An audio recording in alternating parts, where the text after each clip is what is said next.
Launch Masterclass, Lesson 3.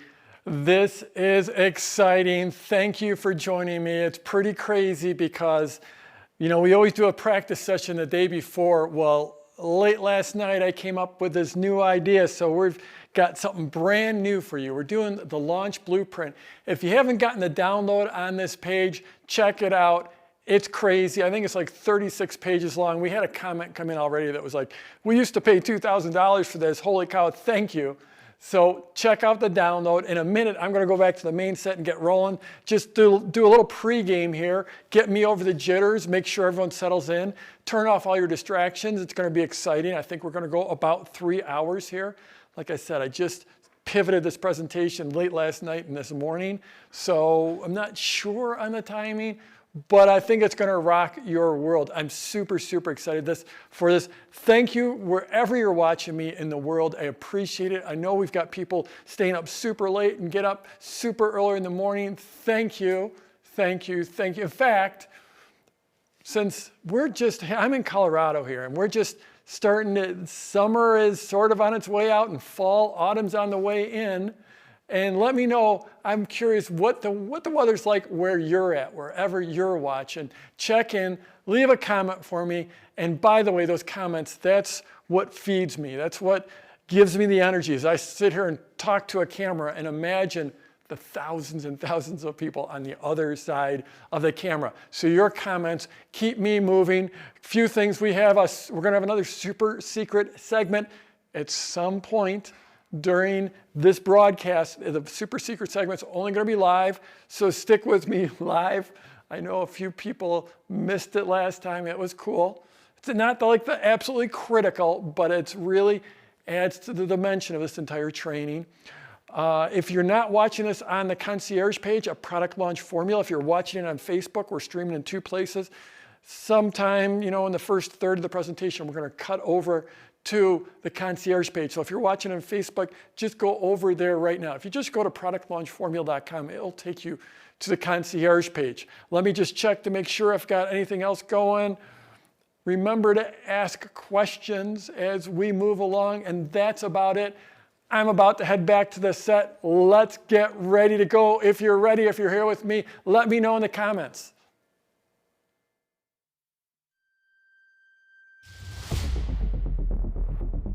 So how do you take what you love to do, your passion, your profession, even your hobby, and turn it into an online business that makes you a great income, creates a real impact in the world, and gives you freedom, real freedom? Freedom to work when you want, how much you want, and work anywhere you want in the world. A business that creates income for you 24 hours a day, 365 days a year. How do you create a business like that?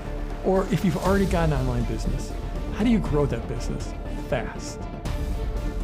Now, the goal of this masterclass is to show you the things you need to know to launch a 6-figure or even 7-figure business online and create a business where you have a great lifestyle, make a positive impact in the world, and lets you do it without being hypey or slimy or scammy. And yes, you really can do it in a way so that your mom and your friends will be proud of you. It might sound like a dream, but I know it's possible because I started with nothing back in 1996. I had no experience, no knowledge, and I've built a business that's given me a great income, an amazing lifestyle, and I've helped thousands of clients from around the world. And more important than my success is my students' success. I've helped them launch and grow their businesses in hundreds of different markets and niches with all kinds of products and services and in dozens of countries and languages. Welcome to the Launch Masterclass. And whether you've got an online course, an online business, a product, a service, or a book to launch, this is the place to get your launch plan. Lesson 3, the Launch Masterclass. We are halfway there. We're about six and a half hours into the training. This is going to be the product launch blueprint. I think it's going to rock your world. So on this page, if you're on the concierge page, here's the product launch blueprint. That's what it looks like. If you go to Kinko's and get it printed out. I just got it printed out because it's awesome. I want to thank my team for in fact, give a shout out to my team. There's so much happening behind the scenes in this masterclass to make it amazing for you. Give a shout out to my team. We are here to get you launched, to get your online business launched. If you don't have one, or if you have an online business, get it launched in a much, much bigger way. The premise of this, and this is something I've seen in my career, started my first online business in 1996, so it's been a long time. I've got a little bit of experience. But no one starts slowly and survives. You can't inch your way into a business. You have to start with an engineered process, an engineered formula to get you launched, to give you the momentum, and to give you the sales. No business can survive without sales. You absolutely need sales. There's no way you could just sort of put something out there and hope it works, build it, spend forever creating your product, spend forever creating a website or a blog or a podcast, and hope people start finding you, and then maybe magically money will start coming in. You have to follow the formula. So I'm going to be teaching you the product launch formula. I've been teaching this. I started teaching a few clients in 2003. I published the product launch formula in 2005. And since then, I've taught a lot of people. It's crazy, but this masterclass, or an earlier, rougher version, much rougher version of this, I've had over 1 million people go through it. Now that might sound like crazy, like how can that possibly happen? But if you think about it, I've been doing it this is like the 15th year now. I started in 2005. And if you just have like 50,000 people go through, or 60,000 or 70,000 people go through it each year, then, well, boy, you get to 1 million people. So I've had a lot of people go through. I've had a lot of success. I know how to teach this. And that's what I'm delivering here. It's the product launch blueprint. So we're going to give you I'll give you a quick overview of what we've done in a second, but this is the big picture. This is how you really build your success. So it's crazy. I'm coming to you from what I call my secret headquarters, a bit of a joke there. My secret headquarters. This is in my office. And normally this is my living room. We got furniture here usually. We cleared it out. We created a little video studio here, just to bring this to you. But this is what's amazing about online business, is we've had 40,329 people register for this masterclass already. Remember, we're only halfway through it. People are still pouring in every day. 40,329 people. We've had people from, actually, I think this is wrong. I just got an update. Because we were at 209 countries last time. I think we're up to 211 countries. People from 211 countries have registered. It's sort of ridiculous, and it's an interesting question. How many countries are there? If you Google it, there's a lot of different answers. We've had people, these 40,000, and remember that as of our last broadcast, we were like at 30,000 or something, have visited our pages now, the launch pages, our concierge page, 95,000 times. We could fill a small stadium and a very, very large stadium here. It's crazy, absolutely crazy. And we're all here to get launched. If you want to have that online business and all the income, all the lifestyle, the impact that it brings, you're in the right place. So I just want to we'll just do a little orientation. First, a couple disclaimers. I am going to open up my product launch formula coaching program. So today, I'll be saying the words product launch formula, PLF. Generally, I'm talking about the formula. And that's what I'm teaching you. I'm giving you the entire core. We're going to be going through it, the entire core in this masterclass of the formula. However, I am going to open up, soon I'll be opening up my actual product launch formula coaching program. So I'm going to give, and then I've got, if you want to go deeper, then there you go. One other quick disclaimer is we have this thing called a squirrel cam, because every now and then a squirrel shows up. So like right now I'm talking to you, and there's some windows right there, and every now and then a squirrel shows up out there to distract me. So I figured I'd let you look at it too. So there's actually a chipmunk out there right now. There, he just went by. You can't see him. I'll let you know, and we'll cut to the squirrel cam. There, no, in a second, he is out there. So some disclaimers here. Did you just show him the squirrel cam? Sure did, although he's hiding. No squirrel there yet, but there was a chipmunk there a second ago. In lesson 2, we had a full-out squirrel. So let me just since we're talking about the setup here, Basically, it's me. I've got a few cameras. I got a few lights, very bright lights in my face.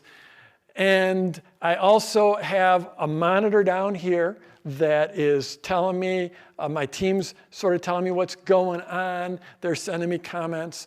I have my computer here to keep me on board. I can actually flip over and see you guys typing in the comments there. I see 139 new comments. Oh my goodness. Irene said she's here for the squirrels. I'm sorry I didn't get you the squirrel. So we've got a few cameras, camera. We have a camera overhead. We have, Dan is right over here with me. So Dan. Hey guys. So Dan is there sort of to keep me on track. My computer's here to keep me on track. We have team here because I can't do this alone. And there we've got John and Kristen and Blue, and I've got a whole much bigger team in the background. You've seen them in the comments answering your questions. We do have a few different cameras going, including the squirrel cam that you already saw. Let me see, what else do I need to, oh, we got weather coming in. Summer in South Africa.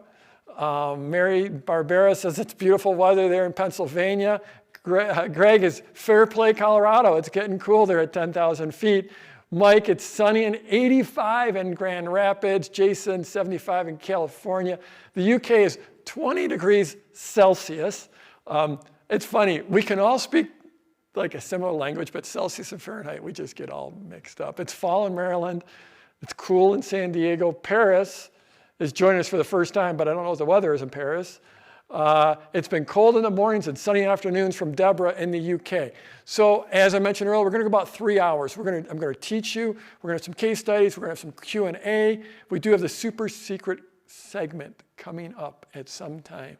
And the super secret segment's only going to be there for the live folks. So if you're watching me live, that's awesome. What else do we got? Questions. Please ask your questions because I'm going to be answering questions. My team's going to be grabbing them. We'll do them all along, but at the end, we'll do a bunch of questions. And that's about what we've got. So let me get rolling. Buckle your seat belts. So lesson 1, lesson 2, and here I got to underline this since I underlined it over there. A little bit obsessive about stuff like that. So in lesson 1, we talked about the sideways sales letter. And that's where you release 3 pieces of content that leads into that 4th piece that makes the sale. We call this the pre-launch sequence, and this is the open cart sequence. So the open cart, I'm going to be going deep on in lesson 4. So you have seen this. And again, I spent 3 hours teaching this in lesson 1. So I'm not going to spend a lot of time on it. But I covered things like the sideways sales letter, like the PS path, and like the mental triggers. And all of those things layer in throughout here so that you build value, you define the value that you're going to bring, and it naturally leads into the sale. So this is the way you make a sale without being slimy, without feeling scammy, where you actually deliver value. You know, in here, no matter what you're selling, you're making people's lives better. You're either taking away pain or giving more pleasure. And you sort of define that opportunity for their life to change. Then you show truly how their life can transform. Then in here, you get them to take ownership over that transformation and start thinking about ownership of your product. And then here, you actually open up the cart, and that's where you take people to the point of, what you're doing here is you're taking people to the point of decision, to the point of being able to make an informed decision about your product. Now, this is the opposite of what we used to call that long form sales letter, where it's just a forever letter, and people just scroll to the bottom to find out what the price is. This used to work. It still works at times, but this sideways sales letter is what every top expert, thought leader, influencer uses, at least the ones that are highly paid, the ones that are actually getting out there. So no matter what market you're in, if you really start to think about it, if you scroll back and look at your emails, if you're a guitar player, if you're into meditation, if you're into yoga, if you're into the keto diet, it doesn't matter. If you went back and looked at how the top people are actually selling, they use a sideways sales letter, because I started teaching in 2005. And that whole first generation of leaders back then, they started using it. And then they told people about product launch formula, and it's all flowed out from here. It's not like I invented every piece of marketing ever, but I created this formula, and it's literally changed the online world. Again, I'm not going to go deep here because I went deep on lesson 1. There is a replay available. If you're watching this on our concierge page, after the broadcast, you'll be able to scroll down and see lesson 1 if you're just getting into the masterclass. Lesson 2, I talked about the 3 primary types of launches. So the seed launch is great if you're just starting out. It allows you to actually create that first list, create that first launch before you start charging for it. It allows you to back up, rewind 5 seconds. It allows you to get paid before you actually create the product. It's that simple. You can actually make sales and then you create the product. And the key thing about the seed launch is when you create that product, you'll be co-creating it in the easiest, most fun way possible, co-creating it with the people that bought from you. And when you do that, you end up with a great product because it's tuned to exactly what they need, exactly what they want. So the seed launch is freaking amazing. And it's the way you get started and get started fast. It's the way you create a product easily. And it's the way that you create a great product. And oh, by the way, if you're already in business, already got a nice business, and you're having a hard time making that next product, because sometimes it's like, okay, I'm going to start making that product next week, and then next week, and next week. And it's just easy to procrastinate, at least it is for me. So this is a great way to create a second offer or a third offer. Seed launch is super, super powerful. The internal launch, if you have a current list, if you have a current product, the internal launch that's how you have like your best week ever. Like literally, like if you have a product that's selling and you have a list, then you just will create a new offer around that product, which usually means you create a few extra new bonuses, things people have been asking you for, and then you roll it out with the sideways sales letter. Drop that sideways sales letter into your sales process, create a new sales process, and it's probably gonna be the best week you've ever had in your business. My goal for you, not an income claim, not a promise, my goal for you is to make more money in that 1 week than you do in an entire year. It's outlandish to say, it's ridiculous to say. I've done it several times, many times. My clients have done it more than once, more than a few times. So it is possible. The JV launch that's pouring gasoline on a fire. That's like where everyone who's in your market, who's already built a presence, and everyone's an exaggeration, but you get a certain number of people. If right here, if this is, I'm going to make this easy on me. We got a lot of ground to cover. So instead of drawing rectangles for these pieces of pre-launch content, I'm going to cheat and draw circles. Okay, so say we've got those circles. There's your pre-launch. That's your open cart. You're going to do that there. Over here, it's like, there we go, boom, boom. That's a pretty nice representation of that. But say you have 5 of the top thought leaders, influencers, experts who have already done the work of building a list, and now they send people into your launch. And that's what I like to say, it's like pouring gasoline on a fire. This is the way you have massive list growth and massive sales. So depending on where you're at, these are the 3 primary launches. So there we go. How are we doing, Dan? We got anyone leaving comments over there? Yeah, we've got a bunch of comments. We've got questions. We got a whole lot of stoked people out there. Cool. I'm just going to, just out of curiosity, I'm going to go refresh. 70 new comments. Holy camole. Sorry to scroll us on the back. Remember to be sending in your comments throughout this whole thing. We're going to be collecting them, and then we'll be collecting them and feeding them to Jeff later on during the Q&A section of the broadcast. Okay, so we have a brand new diagram. I mentioned this in the pre-show. So we always do like a practice session the day before, just so we don't totally screw this up, or let me put this so I don't totally screw this up. And but last night I just had this vision of a new, because I looked at this thing, it's like, how do I even, what is this, 12, let's see, how many pages does this thing have? Someone tell me in the comments, what do we got? Got 36 pages. And I'm looking at this, it's like, oh my goodness. 3 hours is not enough to cover this whole thing. 30 hours isn't enough to cover it. So I've got a new diagram. So last night I came up with this diagram. And so today's a bit of a scramble, coming up with a sort of new presentation. So there's a little bit of jazz going on here, a little improvisation, but I'm excited. I'm excited about it. And then of course this morning in my meditation, when I'm supposed to be sitting there like, no thoughts whatsoever, all of a sudden this thought came in for how to tweak it again. So it's gonna be awesome.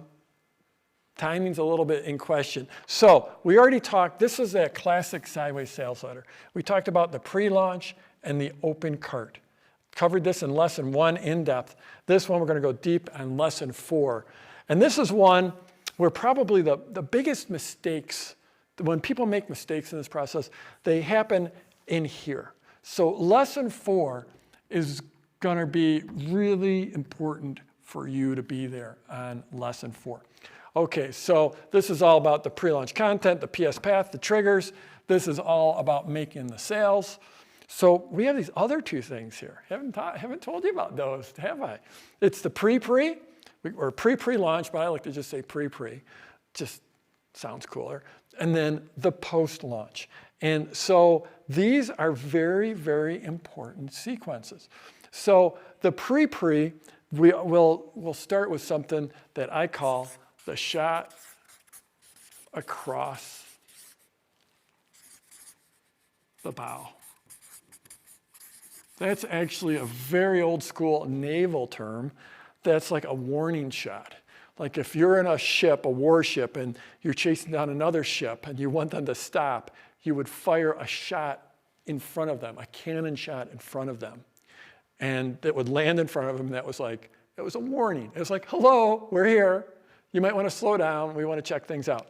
So we start with the shot across the bow. And really what that's designed to do is it's designed to create awareness in the market that something is coming before you ever actually, before the pre-launch, before you even have pre-launch content, that there's something coming. And the way we do this, another big thing it does is you activate your fans. So I like to think of my world like this. So like there's all those folks that, and I think you should take this on as well. There's all these people out in the world who have never heard of you, okay? There's a great big world out there. There's like 99.999999999% of the people in the world have never heard of me, okay? Those are all these people out here. Then there's the folks who have joined your list, who have come to your website and joined your list and opted in. And they're getting to know you to some extent, right? And then inside of that is this category of people that have bought from you. They've bought from you. They're clients of yours. They're buyers. Or for the folks who were with me, I think that was lesson 1, who I talked about a term I like to use. Go ahead and type that in the comments, and we'll see who remembers the term I like to use for those people who you've had a transaction with, a financial transaction. Then inside there is your group of, these are fans. The people in the inner circle, they really, really love you. And then, like, there's even, if you go, there's like a dot in there, like the super, super, super hyper fans.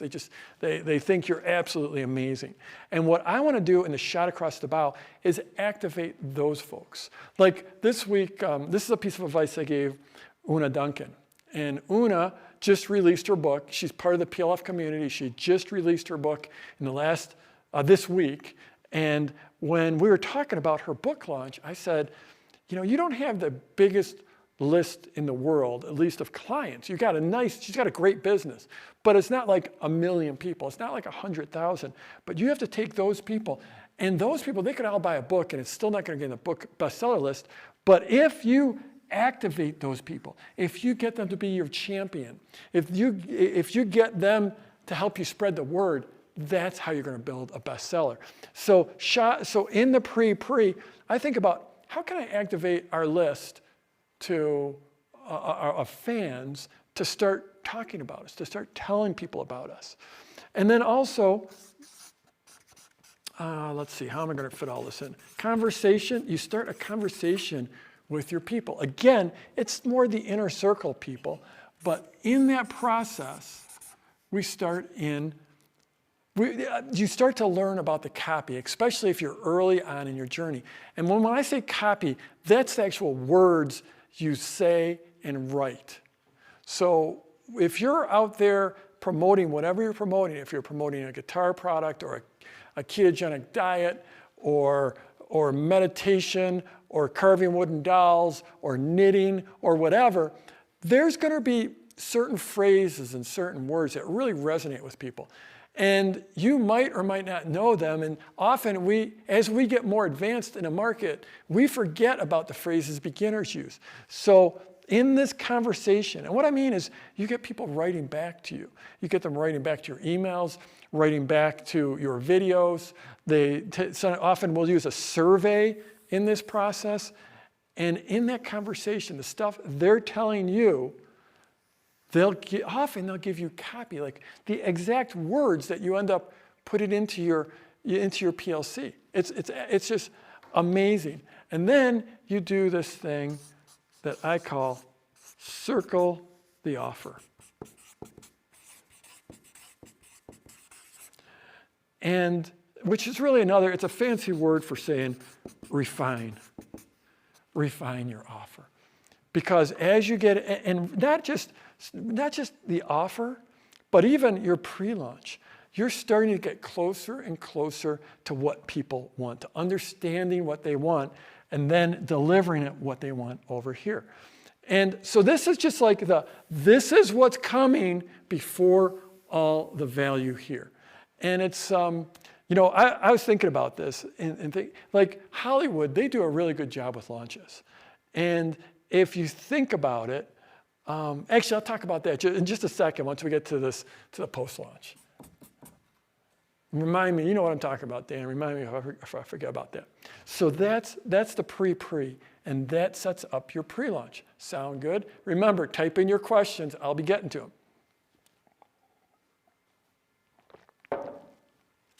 Okay, so come over to the post-launch. So actually, I just want to go and see if anyone, I asked for feedback, and what was the word? There we go. Ashaka said owners. Ann said owners.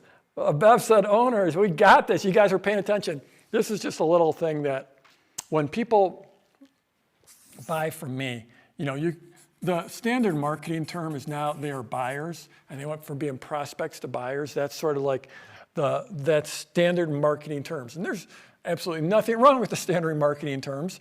Another time people might call it clients, but in my business, they're owners. They own Product Launch Formula.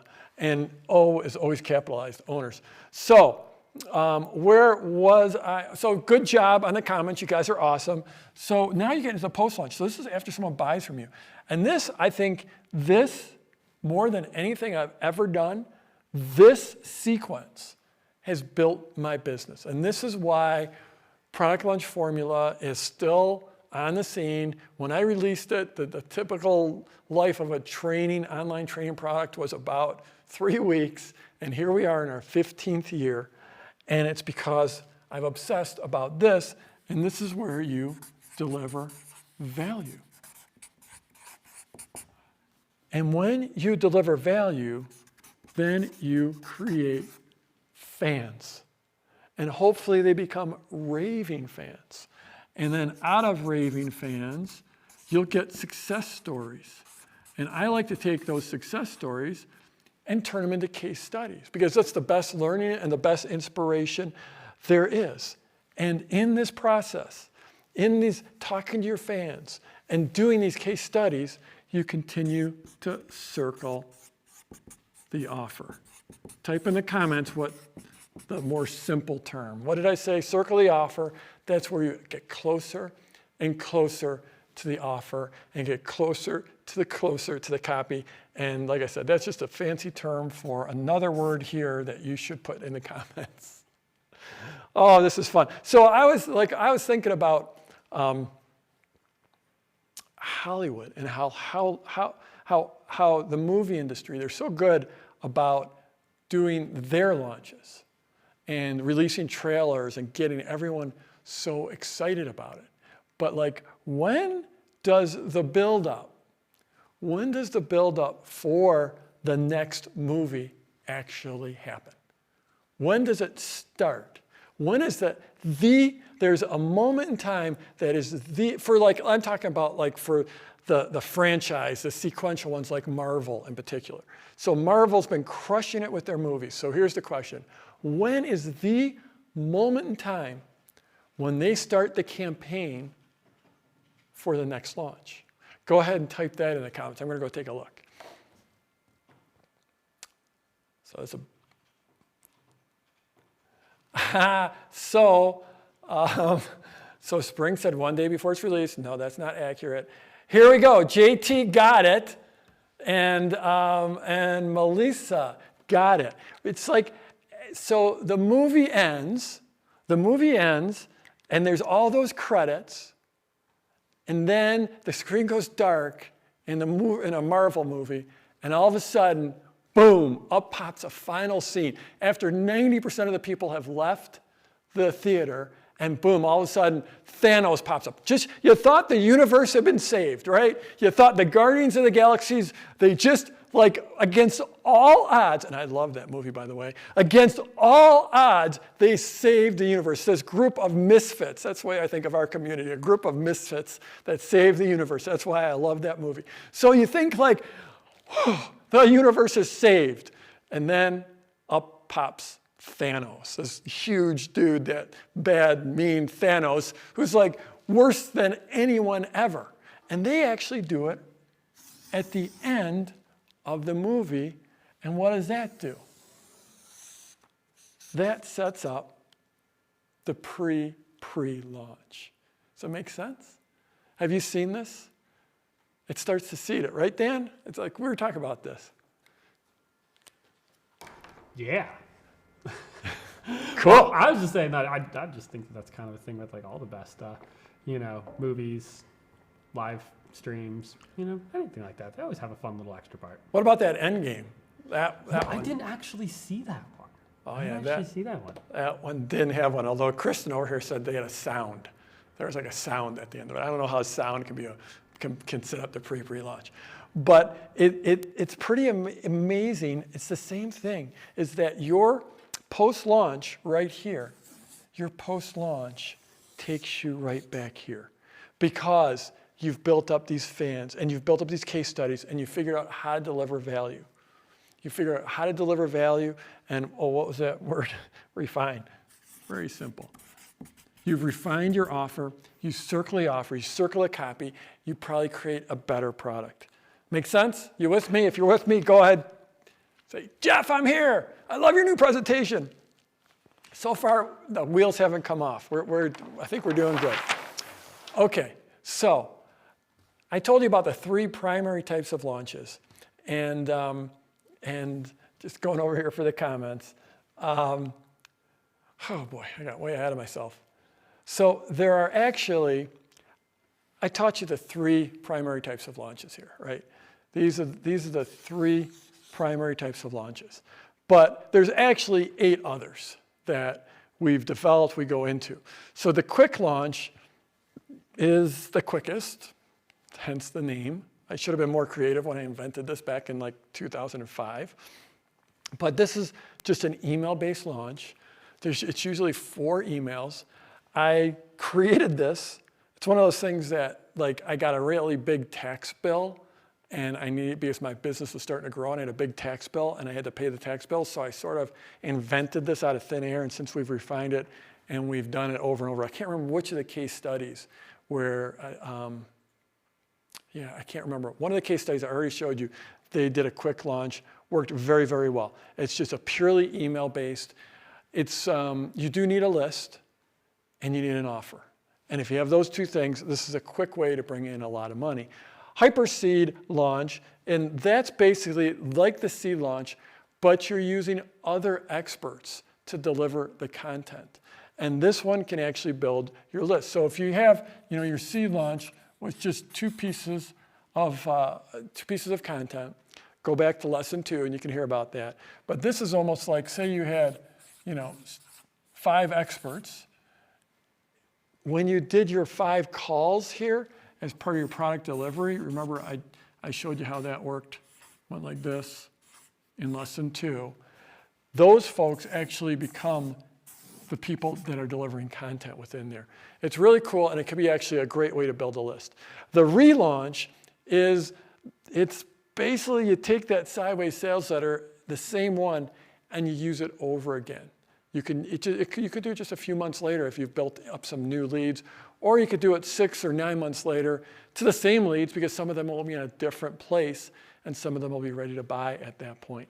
Sparta is an amazing launch that has come out of our community. It's actually one that was developed within our community.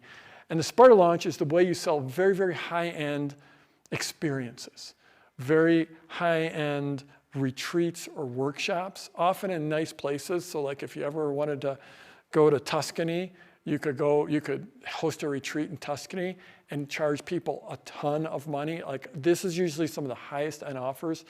Generally, Spartas go from $10,000 to $20,000 or $25,000, where you're doing it with just a small group of people. It seems, I know a lot of folks, there's just no possible way that would work in my market, or I could ever ask for that kind of money, but the Sparta gives you a very easy way to do it. This is also an email-based launch. It tends to be a very simple launch, but very powerful. One of the first people that ever did a Sparta was Will Hamilton. And Will Hamilton teaches people about tennis. And his website is called Fuzzy Yellow Balls. So just pure tennis instruction. And he tried a Sparta, and normally like a lesson costs, I think a tennis lesson cost, back at that time, $30 or $40. I think now it's $50 or $60 or $70. But that's what a tennis lesson costs. And he thought, there's no way people are going to pay me $10,000 for a weekend of tennis instruction. Well, he put together the Sparta offer, and the offer, there's an important part to the offer. And he did this, and when he did it, it sold out almost instantly. And the crazy thing is that everyone's got a different frame on money. And that's why there will be people in your market that will pay a lot more for the experience. So they paid to come in to sort of hang around this what do they call it? A tournament, a tennis tournament. Boom, there's my great forehand, like my forehand, backhand, forehand.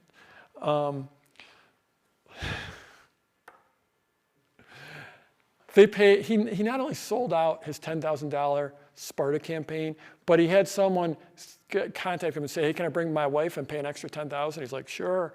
And that person flew in a private jet. So I just mentioned that, his private jet, boom. So 10,000 was nothing to him. And we all have those people in our lists. And that's why the Sparta works so really well. The live launch is when you actually deliver your pre-launch content via a live stream or a live broadcast. This is new in the last few years. Affiliate launch, this is different from the JV launch. So the JV launch is where other people are promoting you and they're telling people about your launch. The affiliate launch is the opposite, when you're selling someone else's product as an affiliate. So being an affiliate marketer or selling someone else's product, it's a great revenue stream. It's not a good business. It's a great revenue stream. And I tell you that as someone who's literally had millions of dollars of commissions from promotions, from promoting other people's stuff. The problem when you promote other people's stuff is that there's 1,000 other people promoting those products as well. So how do you stand out? You do a PLF launch as an affiliate. This is the way you become a super affiliate. Book launches is a great big thing. I mentioned Una's in her book launch right now, but that's too much to go into right now. Evergreen launch, but no, it's out there and it exists and it's a real thing. And if you have a book and you want to get it out there, whether it's fiction or nonfiction, you need to do a launch. And I mentioned earlier about Una and about this idea like you can't just hope a product, put a book out there and hope it sells. The way a book becomes a bestseller is by being a great book and having people talk about it, and word of mouth. But to get that initial thing out there, to get the initial group of sales, so those people would start talking about you, that's where you have to do a book launch. And so then evergreen is this idea where, and we've had this talked about in the case studies as well. Whenever someone new comes into your world, they go through their own private launch. So this is an advanced one. This is quite an advanced launch. There's technology involved. This one always generates a lot of questions. What this does, it basically creates sales all year long, because as new people join your list, they go through their own launch. Again, this is a very advanced one. It's not going to be your first launch or your second launch or your third launch, but it's super powerful and it's a long-term play. Okay, jumping right ahead.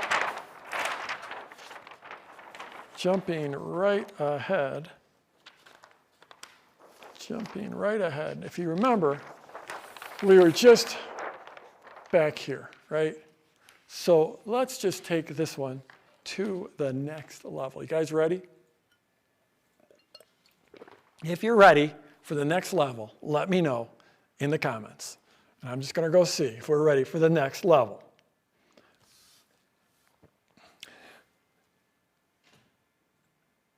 Amanda said, did you skip the live launch? No, I didn't. Basically, the live launch is where you deliver it's the sideways sales letter.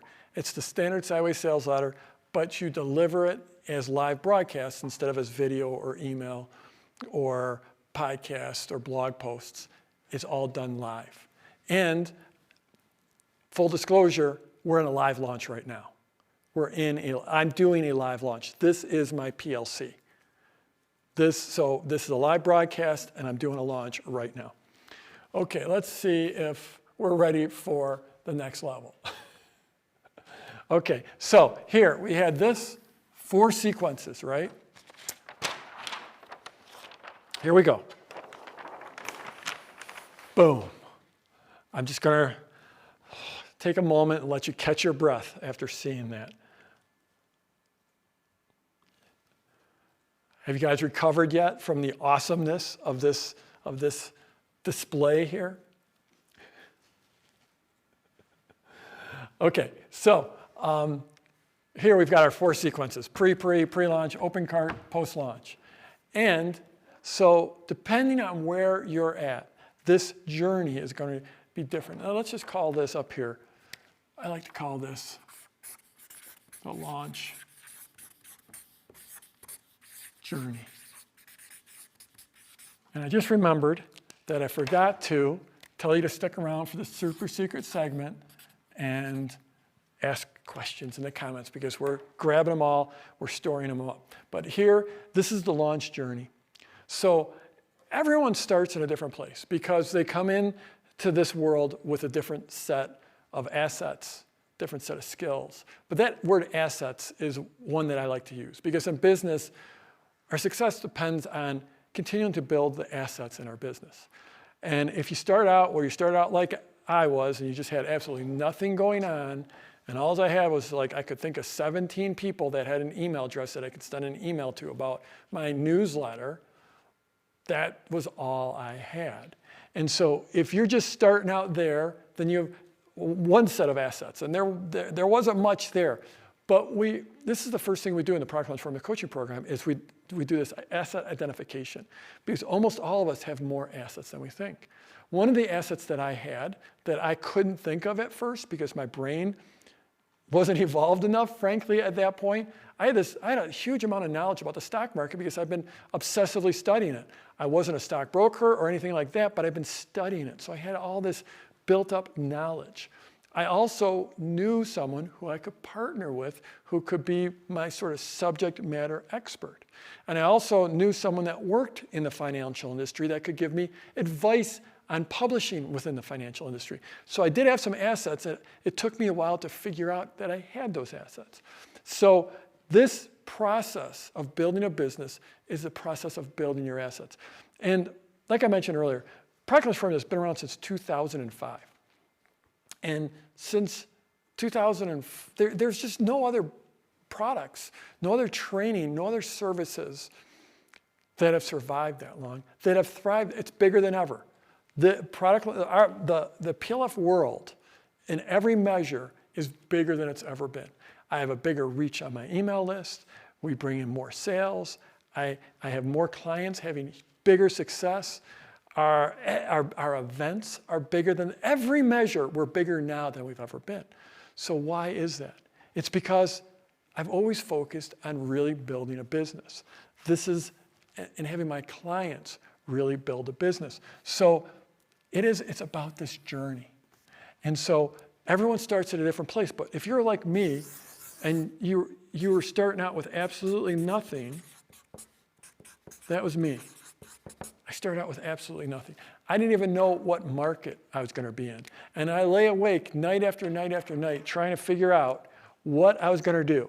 And finally, I figured out I would start publishing about the stock market.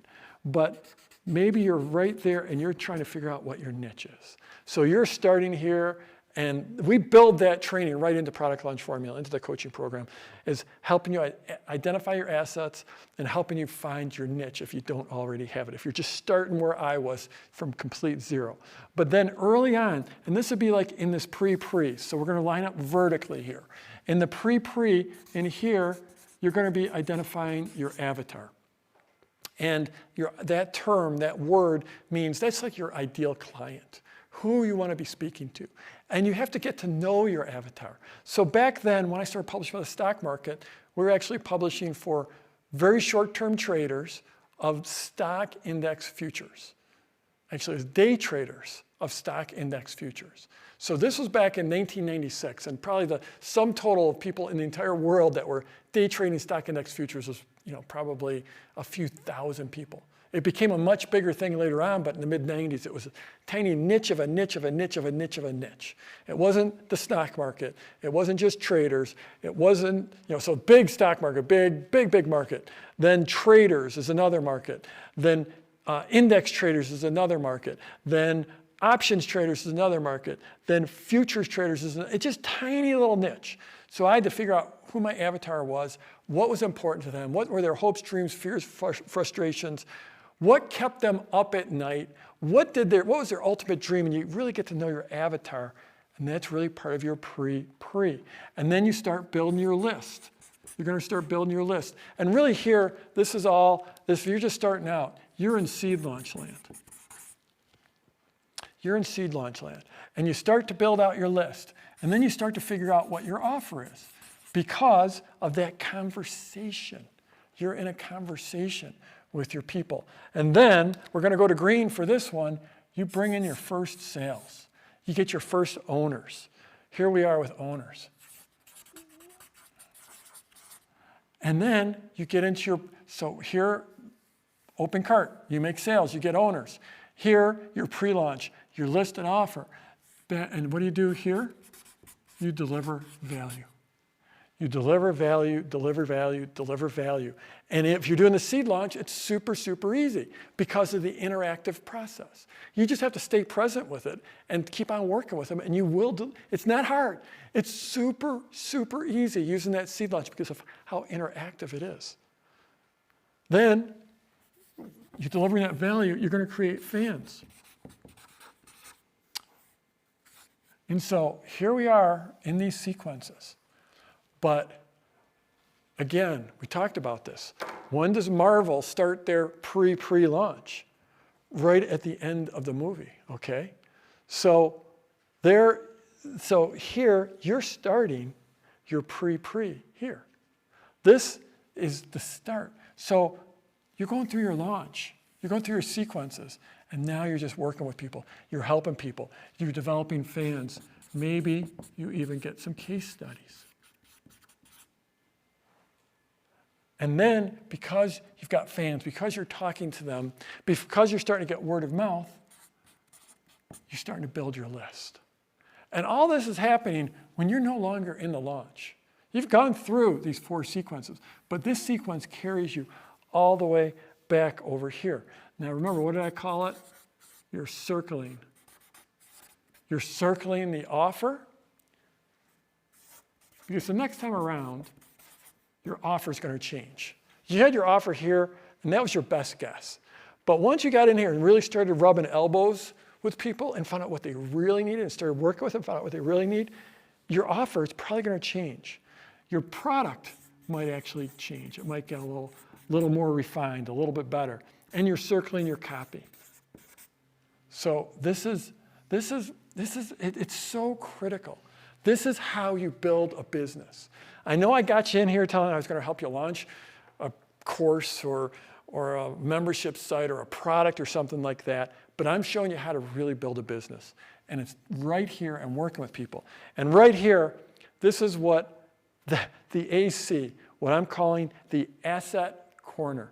It's also the acceleration corner. This is like in a car race, when you come out of a corner, those cars just accelerate out of the corners. This is your acceleration corner because you've got case studies and you've got fans. And because you're getting better with your copy and your offer and your product. Quick drink of water here. Asset corner, acceleration corner, which... Sorry, just jumping in really quick just to say we are about to cut off the Facebook. Sorry about that. I hit the wrong button. Just jumping in here to say that we are about to cut off the Facebook Live feed here. So if you are watching in the Facebook Live feed, there's going to be a link posted in there by our team to head over to the concierge page. That's where the action's really happening. That's where you can type in questions, comments. Jeff can see them. We can get your questions to him. And that's the place to be. So click that link. We're about to cut that feed off. Awesome. Okay. Get over to the concierge page. That's where I can see your comments. You can see me checking your comments here. So you come around the acceleration corner and you are accelerating. So you're starting over again. Or maybe you've already got a business. You've already got a list. You've got a product. You would maybe start off up here, and we're in internal launch land now. You've built up all these assets. You've learned how to talk to your market. You've got owners. You've built value. You've built a product. You've built fans. You got case studies. Now you're accelerating into the internal, okay? Except for this time, you really know your avatar already. You'll never finish getting better at talking to your avatar. But you've got a bigger list. I'm just going to put list, and I'm going to put an arrow there. You've got a bigger list at this point. You've got a better offer at this point. If nothing else, because you added case studies. Okay? And what happens during the internal launch is instead of $1 sign, you get $2 signs. We usually see a great big jump up once you go to the internal. If you've already gone through that process and you've built these assets and you've accelerated through the corner back into pre-pre. You see that? It's not just like you're accelerating, but you're accelerating to pre-pre. How much cooler is pre-pre the second time around when, remember those concentric rings I drew, right? We drew those concentric rings. Well, at the beginning, everyone was out here. No one knew about you. But as you've gone through this process, you've started to build up those fans. And now this pre-pre has got some serious power behind it. So you make more sales. You, of course, that means you've got more owners. You've built more value. And there's something else that's really important in here that starts to happen. And I'm going to call it, or I'm going to put it right here. And it's called positioning. And really, your positioning starts like right here with your very first launch, once you start publishing your pre-launch. But once you get in here, and you're starting to be seen as an expert because you're publishing, you're putting out great content. And once you start to get that positioning, and what positioning means is people see you as a leader. People see you as an expert. People see you as an influencer. And once you start to get that positioning, then, here we go. Then that's how you start to attract JV partners. So there were a bunch of questions in lesson 2 about joint venture partners, about affiliate partners, about those relationships. But right here, the best way to get them is to attract them. And the best way to attract them is in your internal launch to do a good pre-launch right in here and do a launch and actually make sales here. Because those partners, one of the things they care about is that you have an offer that actually converts. So it's an important point. I don't want that to fly by too quick. So this is the deal, is why do people want to promote you? They want to promote you because you're building great value and they trust you. They can see that you've got a good business. But at the end of the day, they're going to be interested in how your offer converts because they're mailing for you in large part to make affiliate commissions. And when your offer converts, they make a lot of commissions. So the best way to get partners is to attract partners. And the best way to do that is to follow this process. Okay, so you're coming out of here. So let's say you've got some partners in here. You've got even more fans because you've sold more. You've got more case studies because you've sold more. Your list is growing. We heard that from Amanda and Jonathan in the case study. They went into their bigger internal launch with 2,000 people on their list, came out of it with 4,000 people on their list, just through word of mouth because you're doing right in here. You're sharing your value, this pre-launch, and you'll get word of mouth when you share that sideways sales letter. Okay, so you've got a bigger list right here, and what are you coming into at this point? You're coming into Acceleration Corner, Asset Corner right here, but this time, it's a whole different thing, right? This time, you've made a whole bunch more sales. You've got a whole bunch more fans. You've done some case studies, and you know what? You might have gotten some partners. So now we're coming into a JV launch. And the JV launch, again, you'll never stop learning about your avatar. My avatar is entrepreneurs, would-be entrepreneurs, people who are in a stage of transition in their life, people that want to start an online business, people that have an online business and want to grow it, people that are one-on-one practitioners. They've worked with people on maybe their health or their diet or their mental health or their business. They've done some body work, they've worked one-on-one, but they want to leverage business. People who are artists and authors, people that are interested in helping other people with their launches. I could talk for the next 2 hours about my avatar because I've been doing this for a long time, but I never stop getting better at talking about my avatar, and that's what you're doing in your Acceleration Corner. So of course, now you're in a JV launch, so we're talking about basically, we go from list building to really great list building to just crazy list building. That's where you can just blow up your entire list.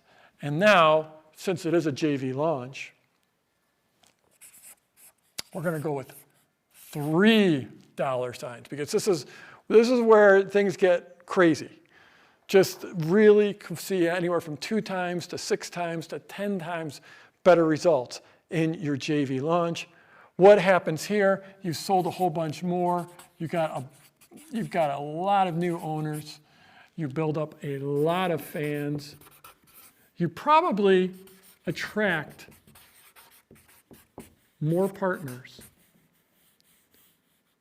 You attract more JVs because once you do this JV launch and it's based on this offer, so it converts, so those JVs make more money, they do better, then they tell other people. JVs talk to JVs.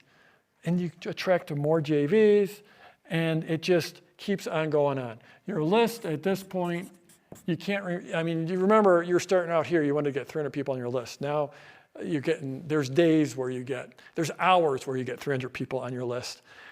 And you're right back into Acceleration Corner.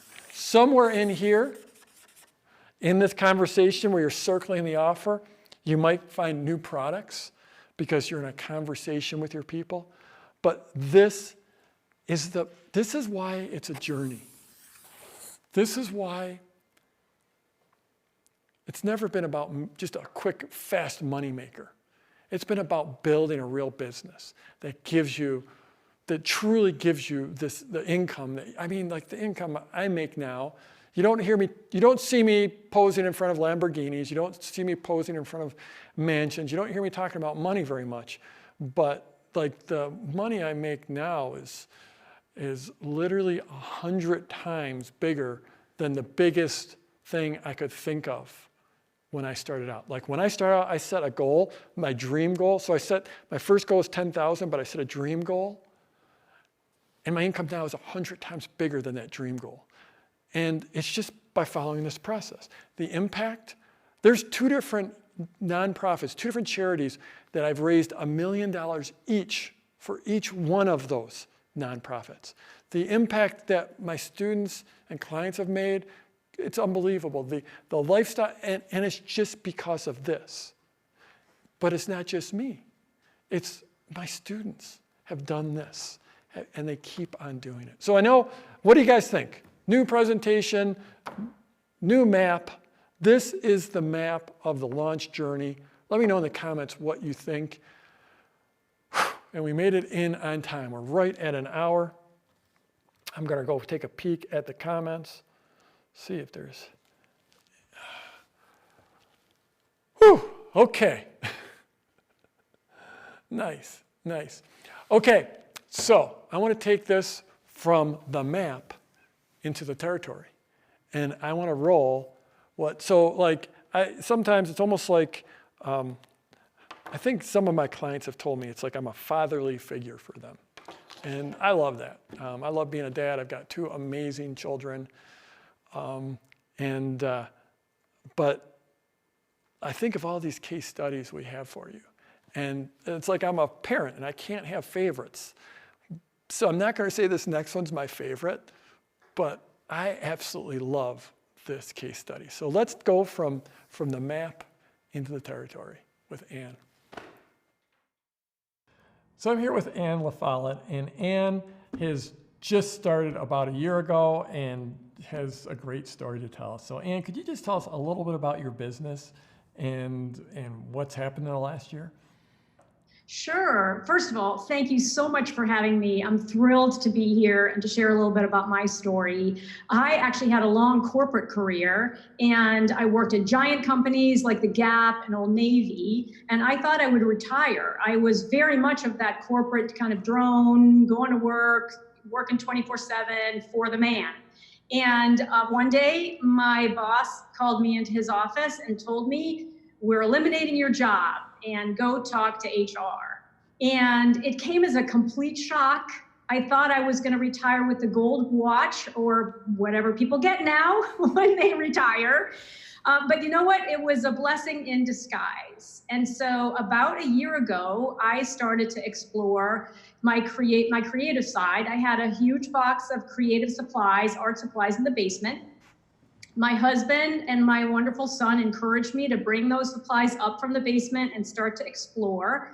And I found this thing called surface pattern design. And the best way to explain what that is that you can turn your doodles into dollars. And what I mean by that is you can take a little drawing that you have and then turn it into what's called a repeating pattern and put it on wrapping paper or wallpaper or fabric or on the cover of a notebook, the back of your iPhone case, a million products. And so that is now my passion. And I teach that through an online course, which I launched using the product launch formula. And that's what I've really been focused on over the last year is growing my email list, finding my perfect customer, and then selling them my course using the product launch formula. So one of the fun things about my work is I get to hear about these markets and niches and hobbies that I didn't know existed. So when you first wrote in and said it was surface pattern design, I admit I went to Wikipedia. I was just like, what is this? But you've turned it into a real business.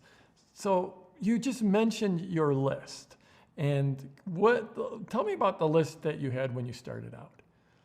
So when I started in about April of last year, I had 25 people on my email list. And I have to tell you, Jeff, that 3 of those people were me, because I had 3 different email addresses at the time, including my old corporate email address. And then I had at least, 10 family members. So I think I really only had people that I didn't sort of know, maybe 3 to 5 people that I didn't even know.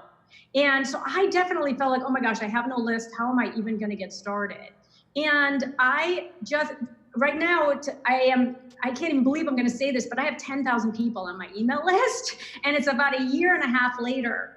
And so if I can go from having 25 people on my email list to having, a year and a half later, having 10,000, clearly anyone can do it if you kind of follow a formula and make sure that you are, finding the right people and talking to those people as best you can. And I do that through my weekly blog. Wow, well done.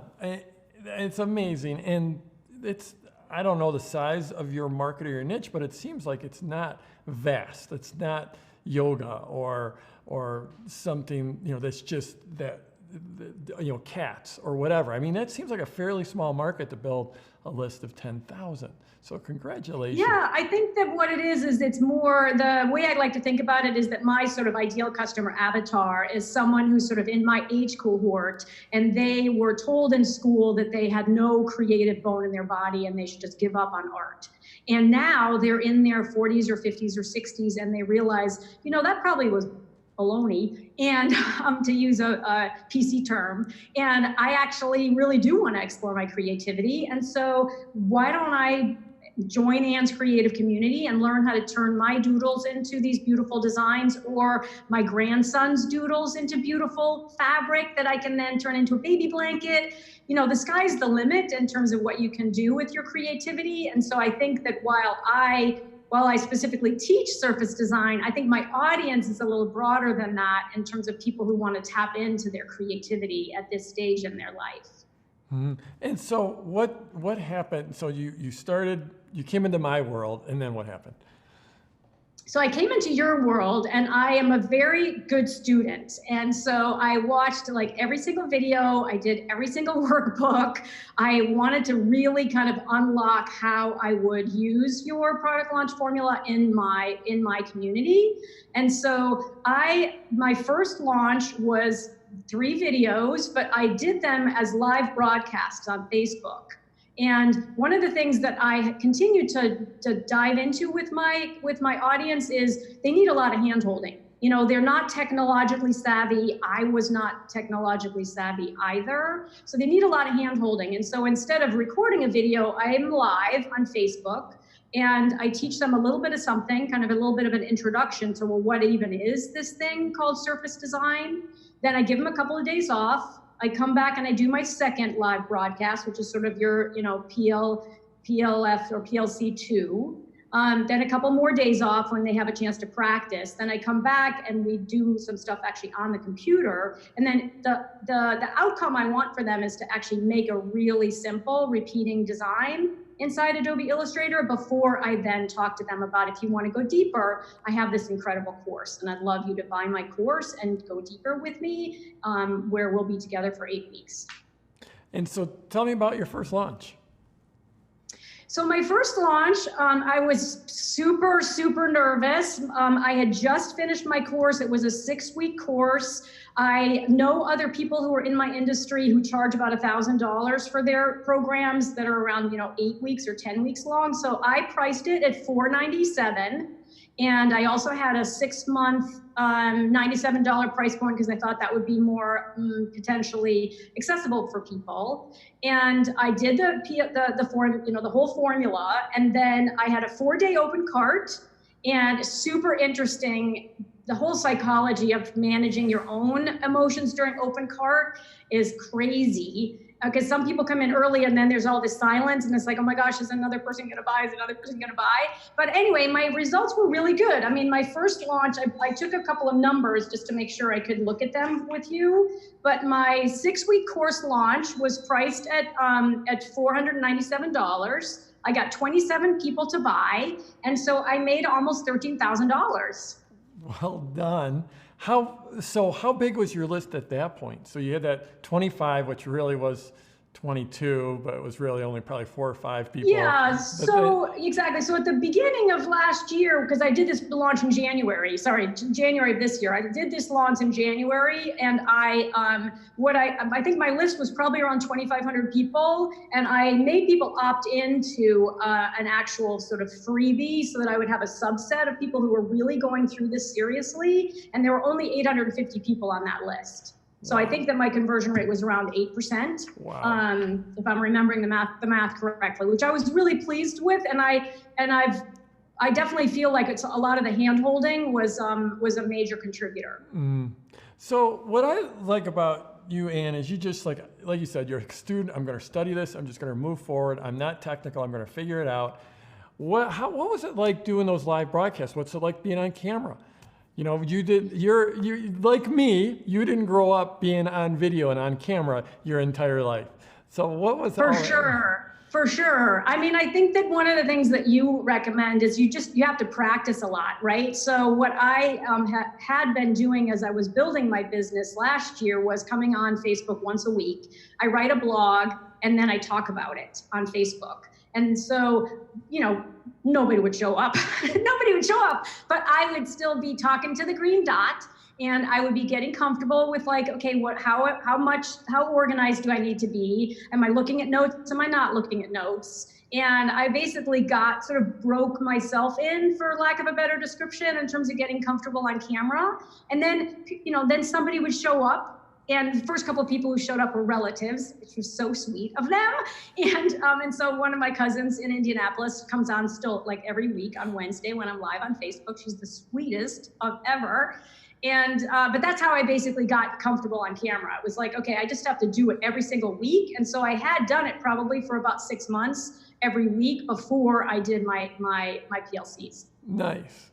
And so that first launched approximately $13,000. And then what happened after that? Walk me forward, because this is all just happening.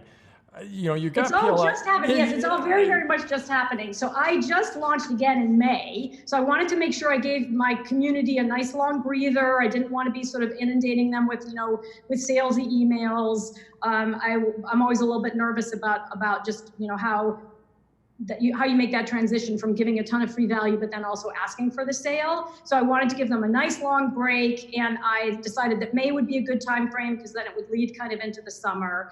So I got fantastic feedback from the first group of students, right? So I had about 27 students in that first cohort, and they gave me amazing feedback. They said the course is too short. You got to make it 8 weeks because it's just like, it's like drinking from a fire hose. You gotta do some simplification and also make it a little longer. So I did that, and I increased the price to $997, which was a really, really big deal for me because one of my mentors in this space, who I absolutely adore, whose name is Bonnie Christine, she has an 8-week course that she charges $997 for. And so I just felt like I had to respect myself and the work that I'd put into this course and say, okay, I'm going to be in that same cohort.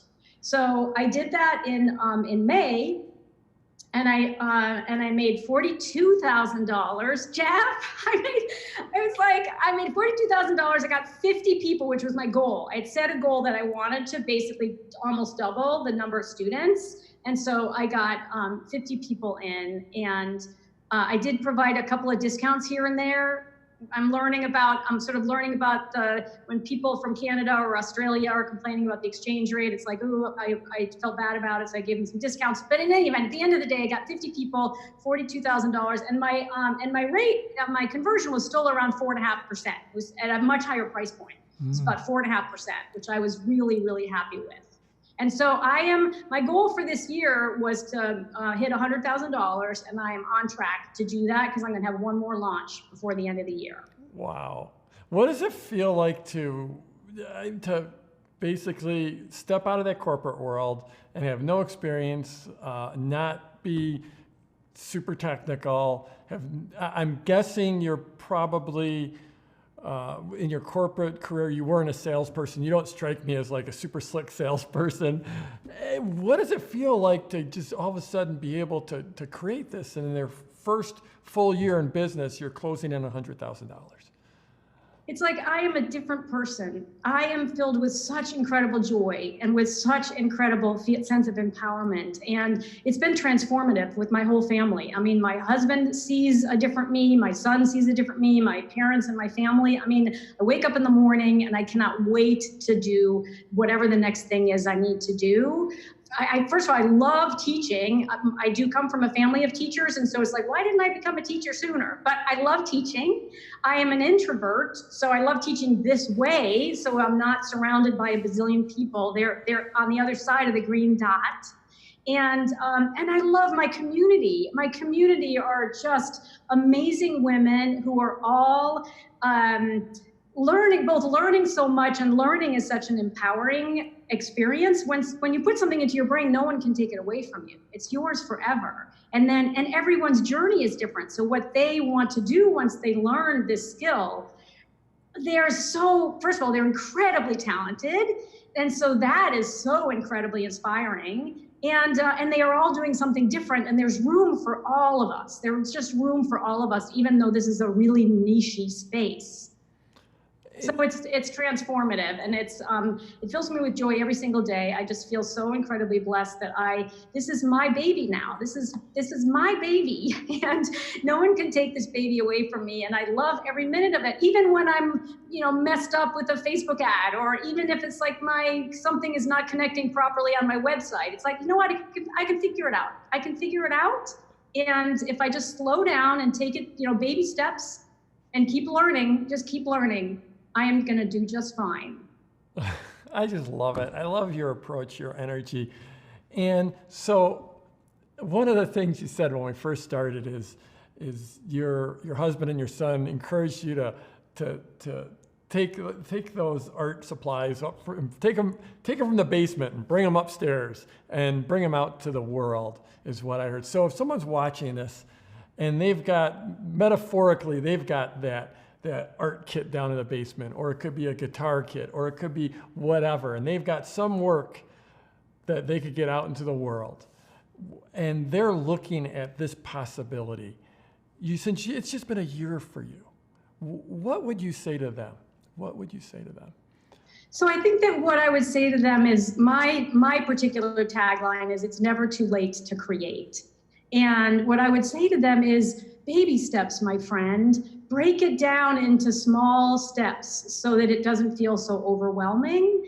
And then I would also say you gotta do it so that you're learning. If you are holding yourself back because you're afraid to take those first steps, the first steps are going to help you learn what the next steps are.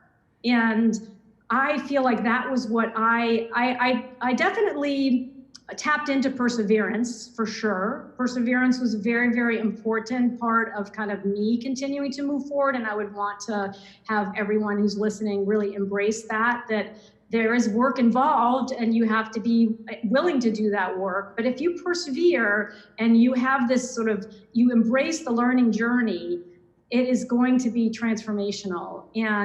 And it's never too late to get started. It's never too late to create. If you're in the creative space, it's never too late to do whatever it is that you want to do.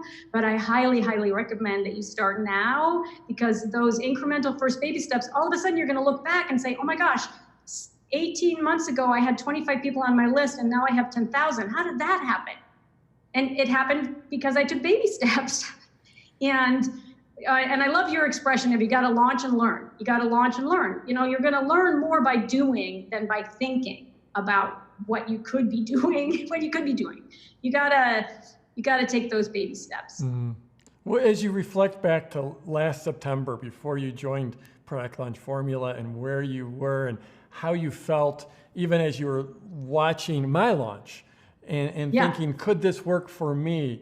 What did you feel like, or if you could give yourself right now, if you could, knowing what you know now, could give a message to the Anne that was back there thinking about investing in Product Launch Formula at that point, what would you say? So I would definitely say it's worth like every single penny, and that I'm a step-by-step learner. And so I love the way the program is broken down into very, very organized steps. I feel like if you do them in the right order and don't come with an assumption that there's part of this that you already know, you're going to do great. And mostly it's like it's an incredible investment in yourself. And I have always been a huge believer that investing in ourselves is really, really important. And that's how I approached it. I approached it as an investment, and then something that I knew I would probably have to watch multiple times. And that's one of the beauties of an online program, is that you can watch it as often as you need to. And however many times you need to watch it is what's right for you in terms of going into the knowledge, gaining the knowledge that you need and diving deeper. And so I always tell people, listen, it's really important to invest in yourself. And I think it's also really important to then complete the program so that you feel like you're getting the absolute most value. And I would highly encourage people to set a deadline for themselves. So I set a deadline for myself. I said that when I bought your course, I was going to pay myself back when I did my first launch. And I did that in spades. And that made me feel really good because I'm a very deadline-oriented person. And I would recommend that for other people who are also considering purchasing the program. And thank you so much. It's been great to watch you over the last year, and I can't wait. I know you're just getting started. I can't wait to see what's to come in the coming years. I can't wait either, and I can't wait to participate in your next launch, Jeff. It's going to be so much fun. I learn something new every single time. Is Ann amazing or what? I just love this one. So she's in surface pattern design, amazingly enough. Even though not very long ago I'd never heard of surface pattern design. It's the same market that Bonnie Christine was in. We did her case study in lesson 2, so check both of those out. Anne actually mentioned Bonnie Christine in that interview. So she started with a list of 25, but 3 of them were her different email addresses. And Anne, I totally get it. I was the same way. I had multiple email addresses the first time I sent out an email because it felt better to say I had like 19 people than 17. Then she said that 25 was really somewhere in the vicinity of 3 to 5, but she grew that from 25 people to 10,000 people. And I think the timing on that was like 18 months or something like that. It was 18 months or less. I don't know if you caught that, Dan. But then her launches went from 13,000 to 42,000 to she's closing in on 100,000. She's expecting to do $100,000 in sales in this year. Again, she joined Product Launch Formula 1 year ago, September of 2018. She's expecting to hit $100,000. That's amazing. It's incredible. I love how she said she did hers via live broadcast, and she said there's no one showed up for the first, I don't know how many, but there's 0 people. So that's how you get over your fear of the camera. Because there's a lot of people like Ann, like me, who didn't grow up on video all the time. You know, right now we're all walking around the video camera. We're used to video, but back in the day, I was in my 30s, I know for sure, before I was ever on camera. So she practiced in front of 0 people. She says she's selling to older people. Now, this is the thing, is her and Bonnie Christine, both in the same market, but they support each other. Bonnie's 30 and 60. Different markets, different demographics. So they sell to different people. She sells to older people. So remember when earlier I was talking about niche of a niche of a niche of a niche? Well, she's not just in surface pattern design, but she's mostly focused on folks that are older. She says her market is not savvy, they're not tech savvy, but that's okay. And I just loved at the end where she just said, I am just a different person now. This is my baby. I created this. I was in corporate and they just sent me a check and I was just sort of a number and whatever, but this is my baby. This is my creation. Absolutely amazing. And I love waking up. That's what I had to say. I love waking up. What a great case study. Absolutely love that. And I've got one more. That this one you're going to love.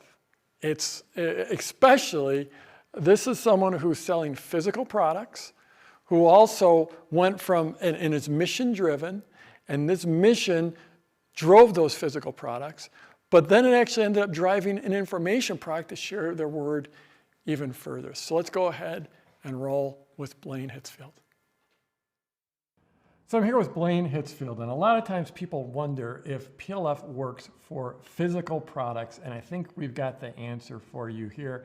Blaine, welcome to this call. I really appreciate you joining us. And could you just tell us a little bit about your business? Yes. Yep. No, I'm happy to be here and join you here, Jeff. So I grew up on a farm. I'm a farmer, and we direct market the products that we produce here in our farm to consumers. We make home deliveries to their homes, and so it's a real farm to fork food experience here. I farm with my other 6 other brothers, so that's the name of the company, 7 Sons. It's a family business here, and I came across your material, Jeff, through a mutual friend, and I didn't expect what would happen after we applied what we learned. So cool. So could you just talk a little bit about what, because you're not just like a regular farm, you do some really cool stuff. So exactly. We're super passionate about what we're doing here. So on our farm, so like we're in Northeast Indiana. So if you were to drive or flyover country, if you were to drive out here, all you would see is corn and soybeans out here in this area. And you might see some big barns filled with all kinds of animals, confinement feeding animal operations. Well, you come to our farm, what you're going to see is 500 acres of sprawling pasture. It's like a ranch in the middle of corn and soybean country. And you come to our farm, there's 7,000 chickens out on the pasture. I mean, just sprawling out on the pasture. And so we collect pasture-raised eggs from those hens. We raise cattle out on grass and sell grass-fed beef to our customers. And we also raise hogs here on the farm. And they're also all outdoors. So no animals inside. And so, we're in a day and age where the average person has no clue where their food comes from. And we're basically bridging that gap, telling the story of what we do to our customers, being transparent about what we do. And we've got a lot of happy customers. And like I say, very passionate about what we do, connecting people to their food source. That's in giving them confidence in what they're eating. That's really what we're in the business of doing, is giving people confidence back with what they eat. So very cool. So, and I could just see a light up when you start talking about what you're creating. Love it. Mm-hmm. So 2 years ago, approximately, give or take, you came into my world. And could you just talk a little bit about that? Yeah, it was crazy. I was noticing, I was following a few folks that I was getting some consulting from, and I noticed that several of them were following this very specific email marketing. Like, it felt like a method, and I really liked it. I appreciated it. It brought value to me as I'm learning from these different folks. It was through one of those folks I was following that I heard about this product launch formula. I'm like, I think this is the actual formula I've been trying to figure out, and I think this is who started it and taught it. So I of course signed up for your course, Jeff, especially after going through the pre-launch content. It was so valuable to me, and so signed up for your course. And I'll just be transparent. I wasn't aware of the information marketing world at that time, and after I signed up, I realized, well, I think this is product launch formula is really meant for information marketers, and we're in the physical product business, e-commerce business, and a farm to boot. And I'm like, I don't know if this is going to work for us, but I invested in the course, and I didn't want to go back to my other brothers here on the farm and tell them, hey, I invested in something that I don't think is going to work for us. So I thought, I'm going to give it a try.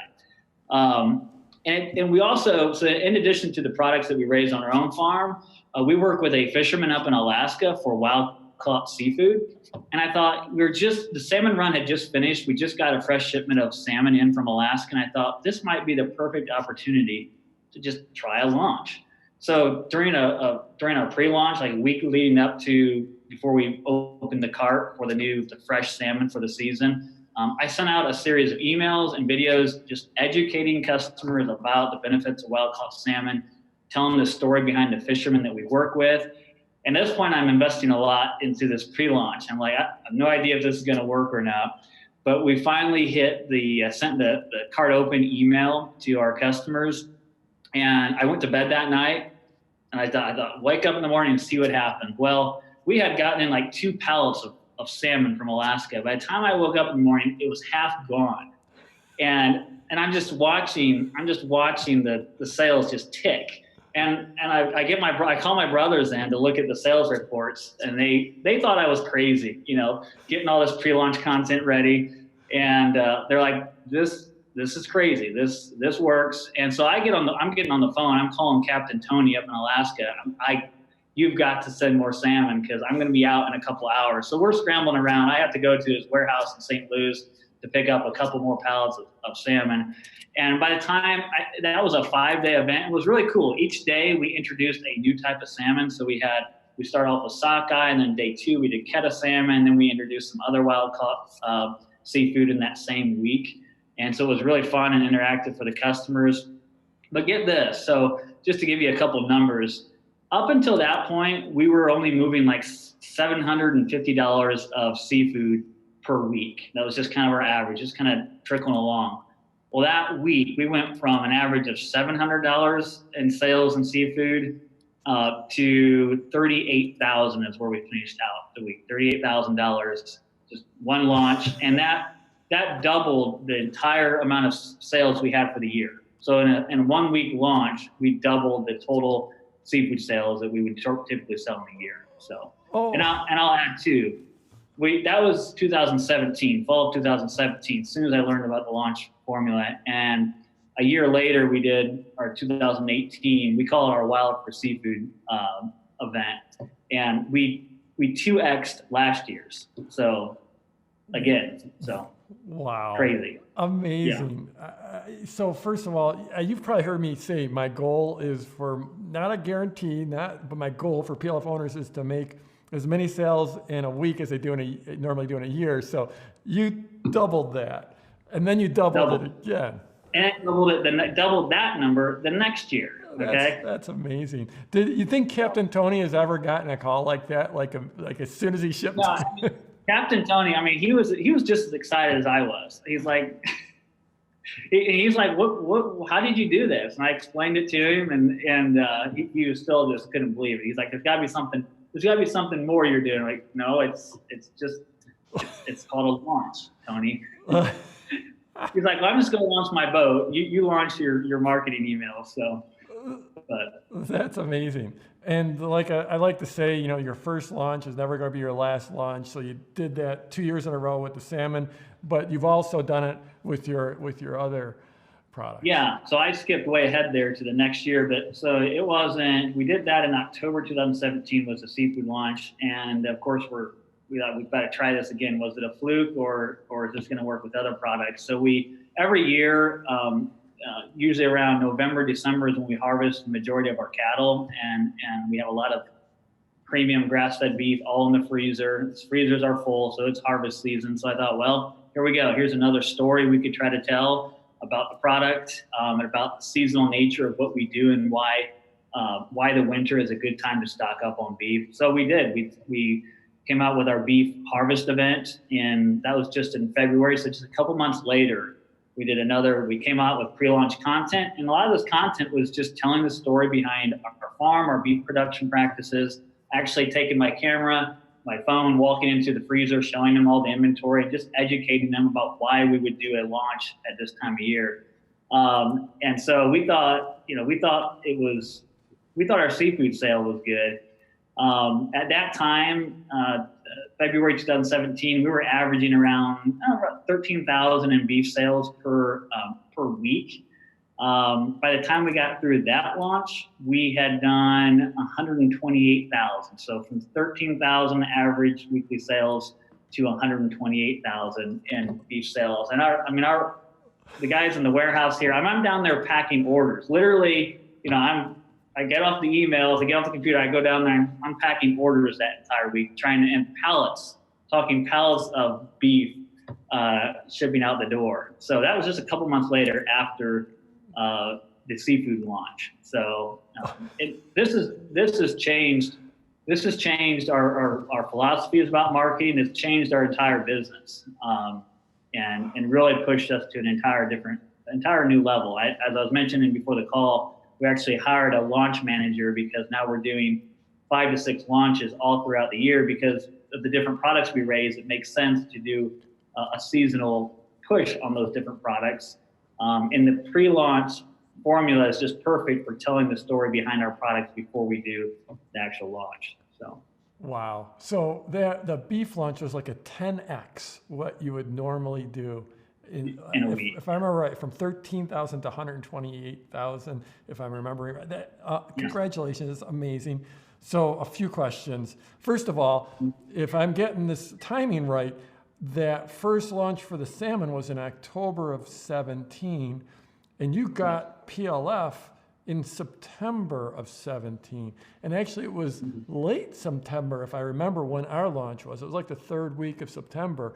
So within a month, you were able to put that launch together for the salmon. Yes.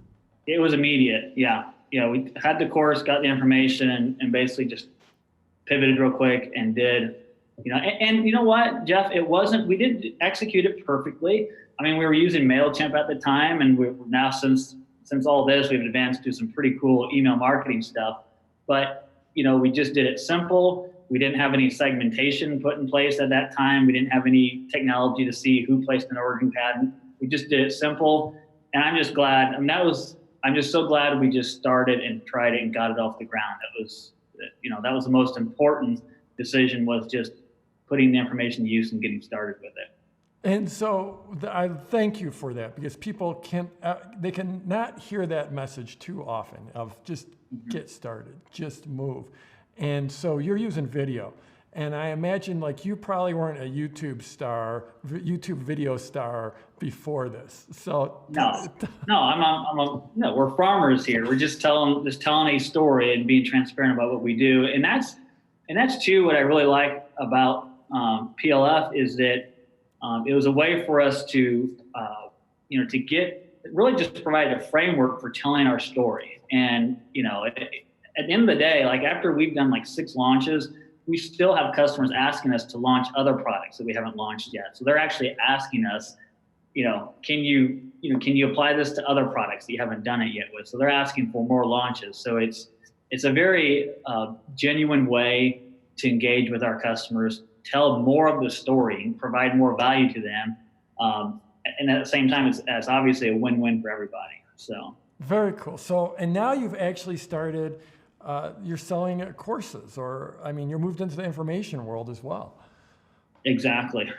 Yeah. So we've just taken what we've learned in internet marketing and how do you apply it to a farm who's trying to do a direct marketing sales model like we do. And we've had, over the last 4 or 5 years, we've had a little bit of a following of other farms that have seen what we're doing and watching what we do. So we decided to put together a course that not only spoke to some of the marketing models that we use, but also the economic models behind what we do. Because farming is, especially at a small scale like we are, we're beating the odds in our business and our scale because of what we're doing.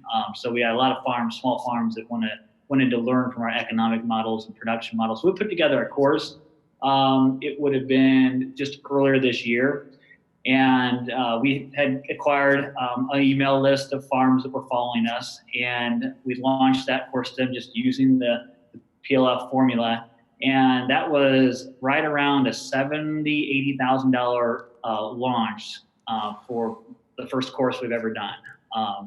And so it was a course priced between about $1,000 to $1,500. There's a couple different options there for students, but that was just as exciting as the very first seafood launch, because that was our first content information marketing product. So that was very rewarding to be able to launch a course and training to help empower other farms with our models. So that was exciting. That's awesome. Congratulations. So there's going to be a lot of people watching this, and a lot of them have a physical product, and are wondering, but a lot of them, I think you're an inspiration to everyone, whether they're selling information, selling a membership, selling a service, or a physical product. So a lot of people are, just want to get started, and you are an example of moving and getting started. So final question, what would you say to them, the people that are sitting at home thinking, could this possibly work? Should I do this? Can I have an online business? Can I have this type of business? Well, I think it was you that said it, Jeff, in one of your training videos, is that I think you asked the question, when's the best time to plant an oak tree? I think you said, well, the best time is 40 years ago, but the second best time is today. And that really spoke to me, which is why that inspired us to put what we learned into practice immediately. It's something where, nothing ever happens without action, right? And so I just encourage everybody that's taking this course and considering it. Looking back, Jeff, the investment that we put into your course the value was incredible. I never would imagine we would have gotten the value that we got out of it, because not only did it give us a formula, like a cut and dried formula to follow, but so much of your training is just principles of marketing that we apply all across our business. And ultimately in 2018, and one of the reasons that we signed up for the course, Jeff, is because we were struggling with our marketing before that. I mean, I was looking for new marketing models and information. And after applying what you learned, it totally took us to a new level. And in 2018, just last year, our business grew by $1 million. And I know I can trace it all the way back to PLF. It all started from there, and it just opened our world up to a whole new level of marketing. So I appreciate that, Jeff. Yeah, I appreciate you. I appreciate the work you're doing in the world. Congratulations. Absolutely amazing results. Well done. None of this happens without hard work and getting started. So thanks for coming on. I really appreciate it. Hey, thank you, Jeff. So is Blaine amazing or what? I mean, truly a mission-driven business. And he's doing it with his, I think, 6 or 7 brothers. If you go to his website, there's a great photo of him and all his brothers. Amazing, amazing. So first of all, I love it. Hey, we're farmers. I haven't ever done video before. I was struggling with my marketing. Physical product. So he's shipping salmon. He's shipping beef. Absolutely amazing. He saw PLF in action. Remember way back at the beginning where I said, you've probably seen this. And if you follow it back to the source, you're going to end up here.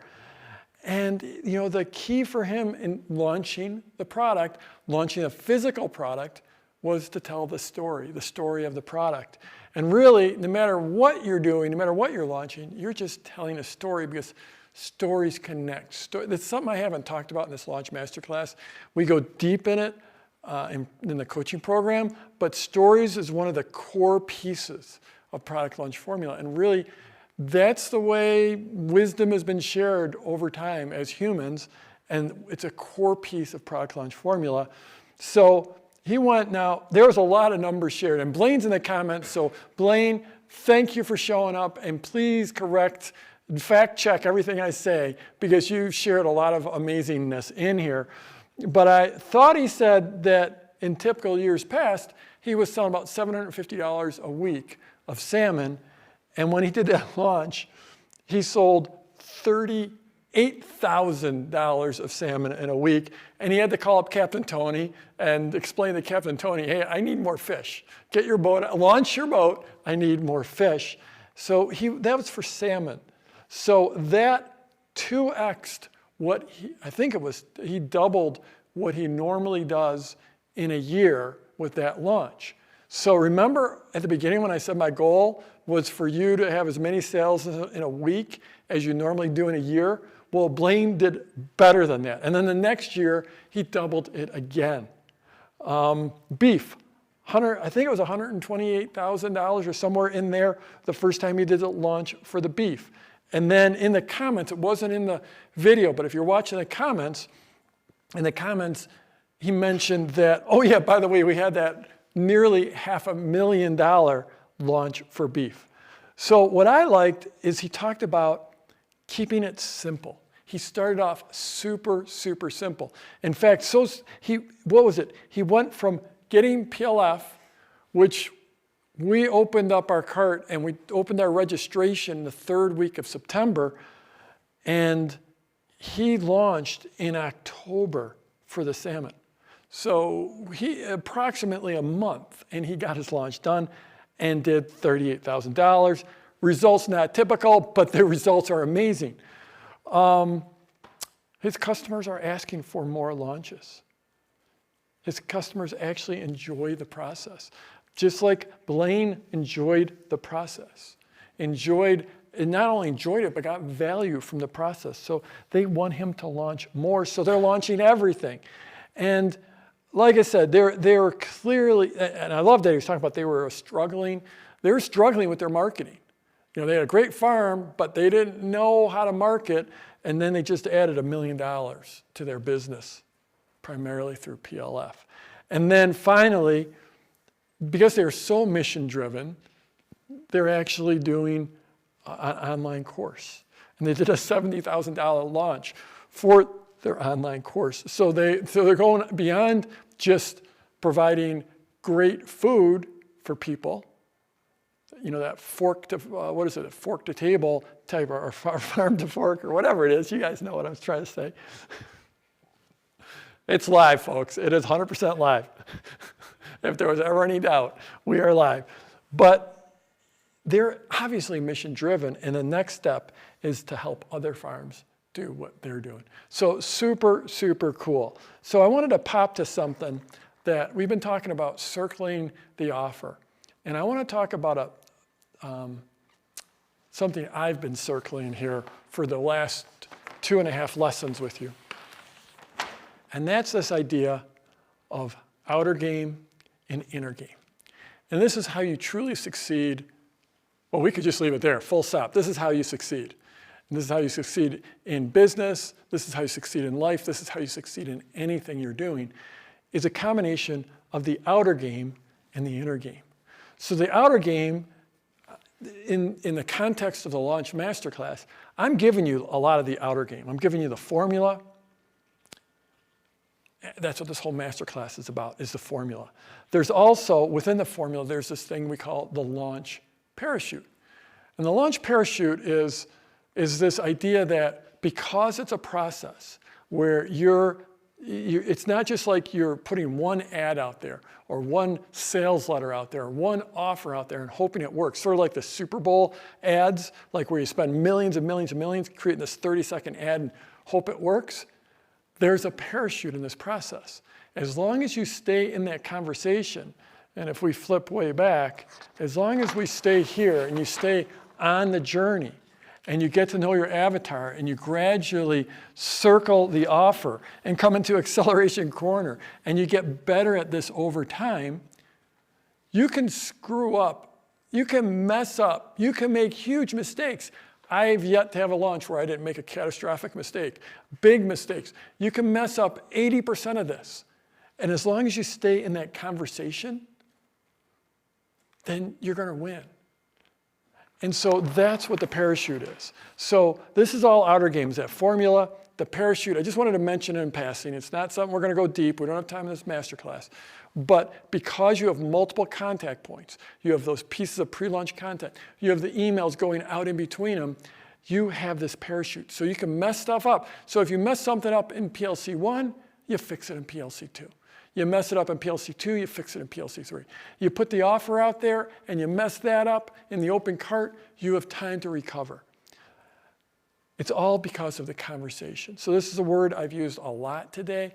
And you have to think of your marketing as a conversation with your market. It's not like you're decreeing from on high that this is the way everything is. You're entering that conversation. And I talked about that a lot when I talked about the pre-launch. And then, of course, the thing that's the huge part of the outer game was that launch echo. And that's what so much of this was about. And that's why we have this acceleration corner. The echo is, and we mentioned this in lesson 2, but all the extra good stuff that come to you from a launch. So you get in here and you get these dollars. So dollars are pretty cool, but you also get the positioning. People start to see you as an expert.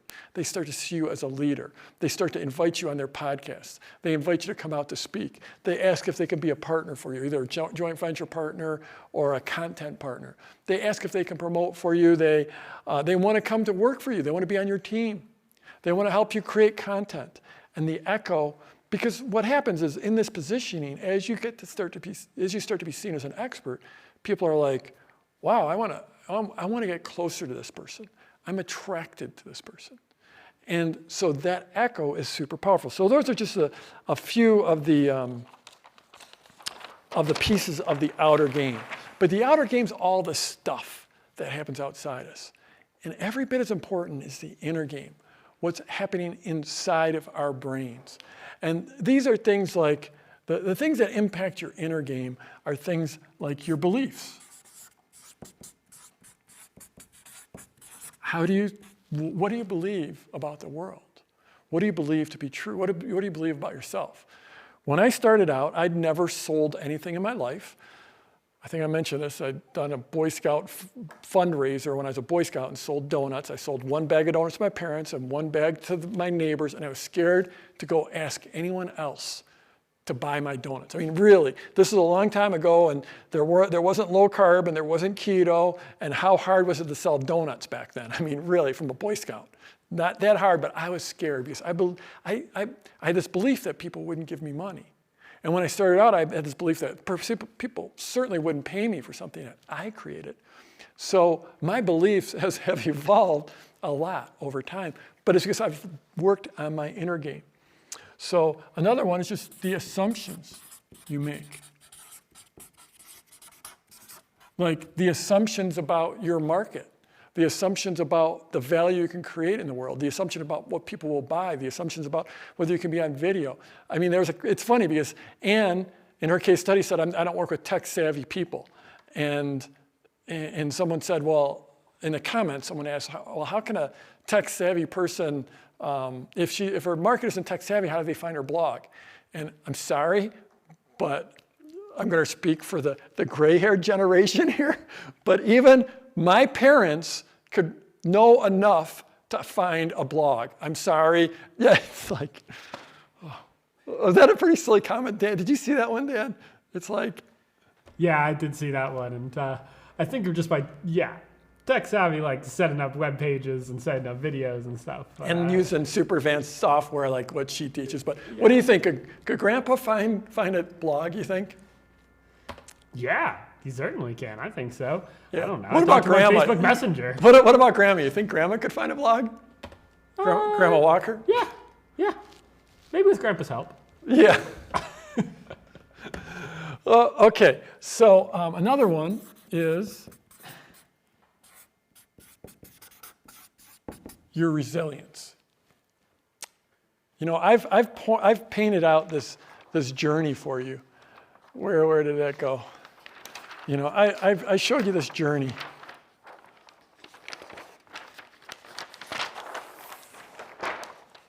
And it sounded awesome, right? But you know what? There are setbacks along the way. I would love to tell you that it's just going to be just pure land of milk and honey, pure success right from the start. But there are setbacks. And so do you have the resilience to say, you know what? Failure is not an identity. Failure is an event. You know what? I put that offer out there. It didn't do so great. I tried to deliver value. The first call was a little sideways. I had to do another call. Are you going to be resilient? This inner game has every bit as big an impact as your outer game. So this whole Launch Masterclass, I've been teaching this stuff. I've been teaching, you know, here's the sideways sales letter, here's the seed launch, here's a bunch of JV partners promoting you, and just pouring outer game. But I have been slipping in a little inner game here and there. I slip it in around the edges because I know what it takes for you to succeed is a robust inner game. So that's what I am trying to build up. Confidence. Are we all 100% confident all the time? Absolutely not. No way. We all fluctuate. But that confidence is what's going to take you through the acceleration corner. And then, imagination. And this is as much as being able to imagine a bigger future for yourself. And I said this in one of the earlier master classes, is that I think, you know, my job, the job I take on is to have a bigger vision for your future than you have. There's a lot more that goes on here. We could list and list and list. But when you get the outer game, when you have the formula right here, and you have the inner game going, that's when you're going to have huge success. So I like to think of this line of success. This is the line of success, okay? So this is wherever you are right now. There you are. And this is all rainbows over here. Unicorns and rainbows. It's the land of milk and honey. Everything's perfect right here. It never rains unless you're Blaine and you need some rain on the farm. But otherwise, it's just beautiful. And you know, you're never going to get there. But you keep on moving there, right? You keep on moving there. And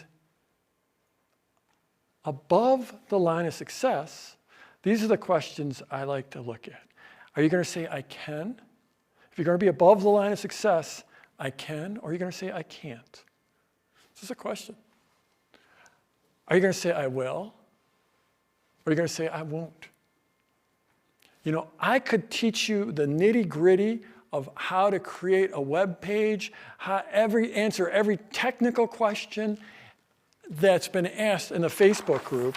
I could answer every single one of those questions, but unless you're here in the inner game, unless you have the inner game going, unless you're saying, I will, unless you're saying, I can, it doesn't do any good. So the question is, are you ready to step up above the line of success? Are you ready to step up and live here in the line of success, above the line of success? And say, I can. Say, I will. Now, the reality, and I like to talk about reality here. The reality is, we all do this. We all have good days and bad days. And I take it on as my job for my PLF owners to try to keep you, to make it more like this. So maybe you're dipping down here, but I'm just creating a world, an environment, a tribe, a community where we support each other and we spend more time up there. Because you know what? Down here, there's a great big list.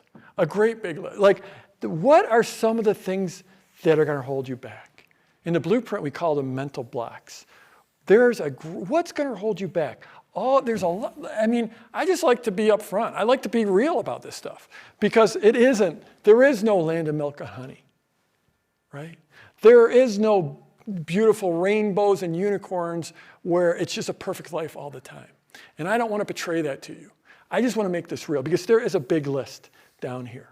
There's a big list that wants to drag you down into I won't and I can't. Just go ahead and type some of them in the comments. Some of the things that could hold you back. Because I made up a big list and I can guess at what they are. And because I know my avatar, I can probably guess what a lot of yours are. But what do you see in the comments? What are the things that drag you down here? What are the things, instead of being here, let's make this the money line, although we're about impact and lifestyle as much as money. But if this is my goal for you as a PLF owner, is to just quick dips below there, but you're mostly up here into abundance land. So this is abundance land up here above the line. Abundance. This is scarcity land down here below the line. Here, let me just take a look and see if we've got what our list looks like. Not taking action, fear, tech frustration, not believing in myself, slow growth, friends and family. Those of you who have been out to one of my events, like to say PLF Live, you see the effort I put into creating this up here, creating a land of abundance and avoiding, this is what happens too often to so many people. They're down here. Every now and then they dip up. Every now and then they get up there. You don't want to live down here in scarcity land. It's a bad place to live. And it comes down to a lot of this. See, here's resilience. This is resilience in action. I spelled resilience wrong, so I just sort of made that a big L. I was resilient about how I spelled resilience. The answer to this is your tribe. And really, to go all out, it's your PLF tribe. It's your PLF community. Because we have built a community that lives up here. We've built a community that lives up there. And that's what we all dip down here sometimes, but it's a bad place to be. And so here's that line of success. And here's some of my guesses. And note, I created this before I looked at your answers up here, although thank you for your answers. I super appreciate it.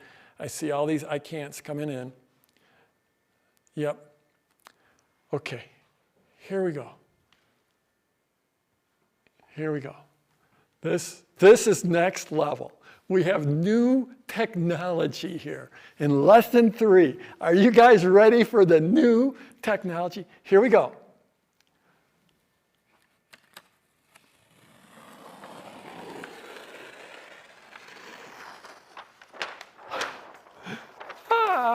Here we go. Here we go. That was operator error. It went well. It was a little operator error there, but there we go. Ta-da! It's gone.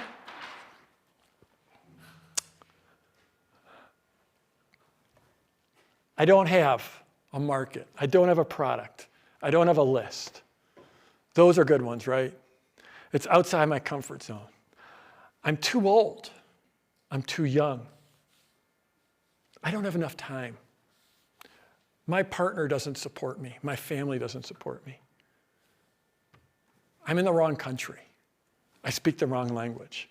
I'm not an expert. I'm not good on video. I'm not good enough. The prices in my market are too high. The prices are too low. There's too much free stuff out there already. No one will pay me. I sell art. This couldn't possibly work with art. I sell physical products. This couldn't possibly work with physical products. I'll never make $1 million. The tech, that's holding me back. So in this masterclass, like I said, I've been sort of fitting in the mental game around the edges, but there's something else I've been doing for you. And I've been bringing you the case studies. And the reason I bring these to you is to show you, it's to teach, but to show you the possibility. And the reality, I think at this point, if my math's right, we've done 3, 6, we've done like 8 case studies, I think. I've got one more coming up for you today. I think that's right. In the next week, I'm going to be releasing, I think, nearly 50 case studies for you, just to show you how this stuff can work, just to keep you in the I can land, to keep you in the I will land. Because if you look at these, it's like, actually, I've got to go to my notes because there are so many of these, otherwise I'll lose my place here. So if we look at these, you had people say like, well, that like, say didn't have a market. So you had what? David and Sean didn't have a market. They teach screaming. They never knew that market existed until they got into it. You had Michael. That's one that's coming up. He was a touring musician, a successful touring musician, but then had a baby and a family and had to stop touring and said, all I've ever done is play music. What do I do? So we've seen, they didn't have a product. Okay, so who do we have for didn't have a product? Well, basically all of them, none of them started with a product. All of them created a product, except for Blaine. I guess he had Captain Tony out there catching fish for him. You have, I didn't have a list. Where's Ann? We just heard from Ann. She didn't have a list. Amanda and Jonathan, that was in lesson 1. They didn't have a list. Jeff Noble, he didn't have a list. He works with people with fetal alcohol syndrome. Let's see, what do we got up next? We have, and I don't have enough time, Pretty soon you're going to be hearing from Casey. She did a launch. I forget what it was. It was over 6 figures. She did it when she had 3 kids and she was 7 months pregnant with her 4th. Doesn't work in my country. You'll see Tembi. Doesn't work in my country. Max, teaching yoga in Italian. I'm too old. Well, Ann wasn't too old. Jerry did a launch for flubber circuits. It's like a power circuit when he was well into his 70s. Every one of these is answered over and over. It's not going to sell in my market. No one's going to buy sex therapy online, right? I'm not going to make $1 million. Well, you know what? You're not going to make $1 million. You're not going to jump into $1 million. No one does $1 million. It's part of the journey. Maybe you'll get there, but you know what? Bonnie got there. She got there with about a couple years. The price is my prices are too high.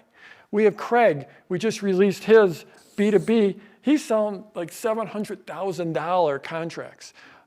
Renee is doing B2B and selling contracts worth hundreds of thousands. Or maybe your price is too low. Well, John Gallagher is selling, he's got a membership site that costs like $10 a month, right? It just goes on. I'm not an expert. Well, you know what? Where is Sylvie at? Oh boy, I forgot to write Sylvie down. Sylvie wasn't an expert either. But Sylvie, and we'll be releasing this one in the next couple days, she was taking a painting course. And she went up to the instructor and said, hey, how about we launch your course? She crushed it. Max went to a yoga retreat and said, hey, how about we partner up and we offer your thing? I'm not good on video. Where Robert? He said he was just desperately bad on video. Let's see, who else? We just heard from Blaine. Blaine said, I've never done video before. Ann's never done video before. How about the tech?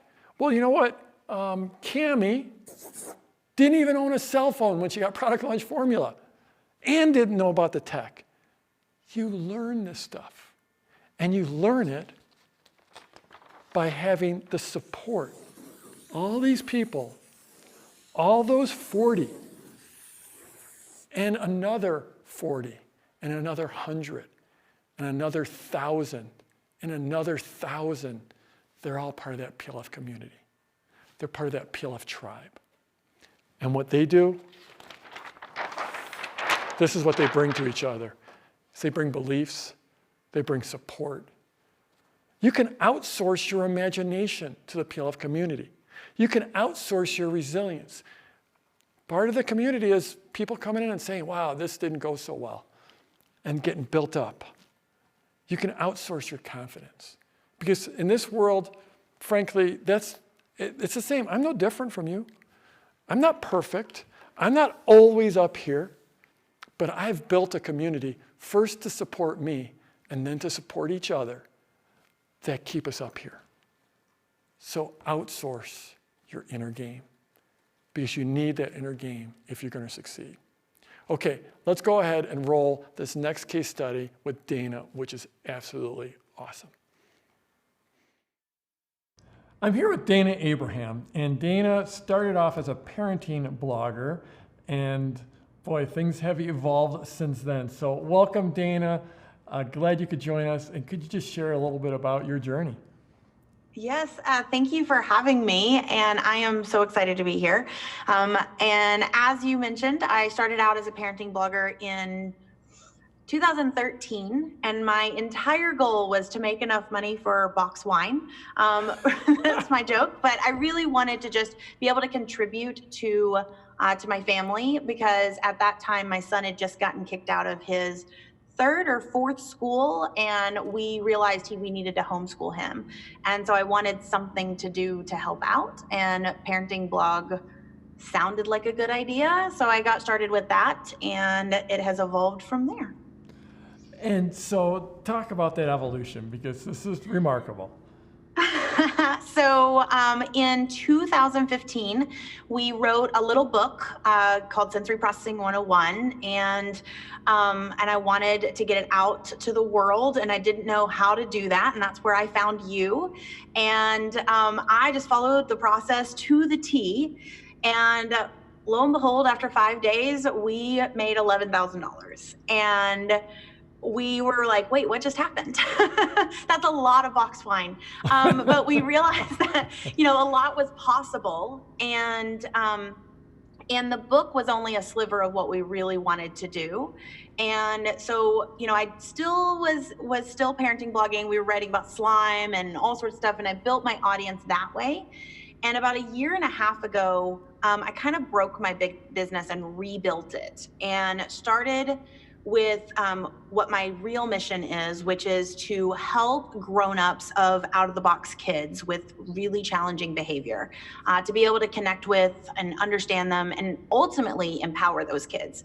And I realized I wasn't doing that by just blogging. I needed something else to happen. And so I went back to your process and built a program and launched it. And that first launch, the one in 2017 was $16,000. We had a nice little bump. And then the one a year ago when we started rebuilding this was $71,000. So a huge bump there. And then this last launch, last March, we did the whole shebang.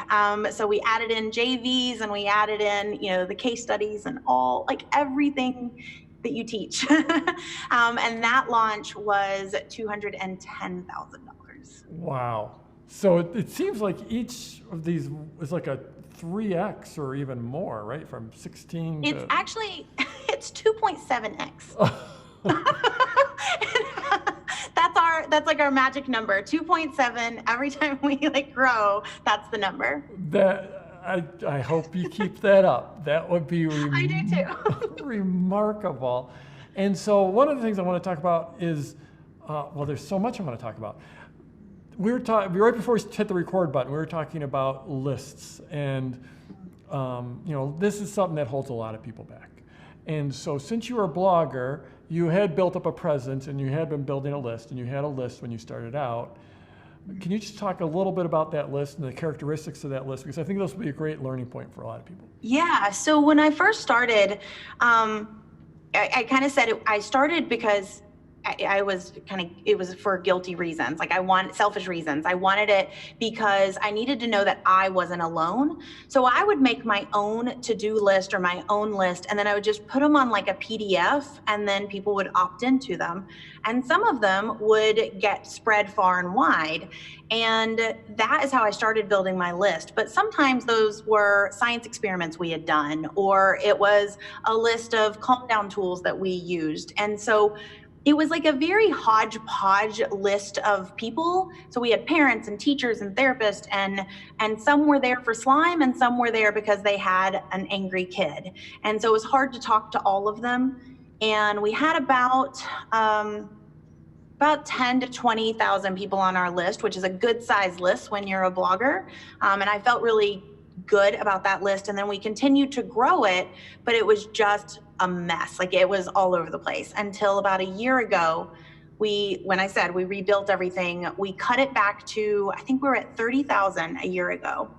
And we really honed in on just one lead magnet. That's it. It's just like a quick guide for challenging behavior. And we just went all in on that one and just kept focusing on tweaking it and getting it right. And so now our list is a little over, if we hadn't culled it, it would be like 150,000, but our engaged people are about 92,000 right now. Wow. So the initial, when you had your blogger list, that was 10, you said 10, or 20,000, I think you said. Anywhere from 10 to 30, depending on how active it was. Got it. And however, those people, they weren't targeted. They were, it could be science experiments. And when you did your first launch there, did you use a launch list where you took them from that list into an interest list? I didn't know what any of that was. Okay. No. No. I just sent it out to anyone that would Perfect. listen. Perfect. Well, done. What is it? Done is better than perfect. And I preach baby steps. And you've learned a lot. You've gotten so much more sophisticated because now this very serious list that you've got now is a very targeted list. Is that right? Yes, and it's divided up into segments and pieces, and if I had waited till I could figure that out, I never would have launched that first launch. Yeah. Could you talk about that? About just leaning into and the baby steps and moving forward before you knew what was perfect? And that is the number one thing that I would say to anyone who is watching and doesn't have a list or doesn't have their system figured out or any of that. I mean, when we first launched this new program, once we figured out our big why and relaunched it, I had no idea what it was going to look like. I actually launched a I have no idea program to them and told them they were going to help me build it. And we did the lessons with them every week. Showed up live, and it was messy. There was no background, there was no set. It was just me and a piece of paper, and it was 2-hour sessions. I always say, God bless those people who stuck around. But I know the program is actually better because I wasn't afraid to go ahead. I mean, I was afraid. Let's just be honest. I was really afraid, but it didn't let the fear stop me. And we just put it out there, and we thought, what's the worst that can happen? We can put it out there and no one joins. Great. We don't waste our time. We know that this isn't maybe where we need to go, or we don't have our messaging right.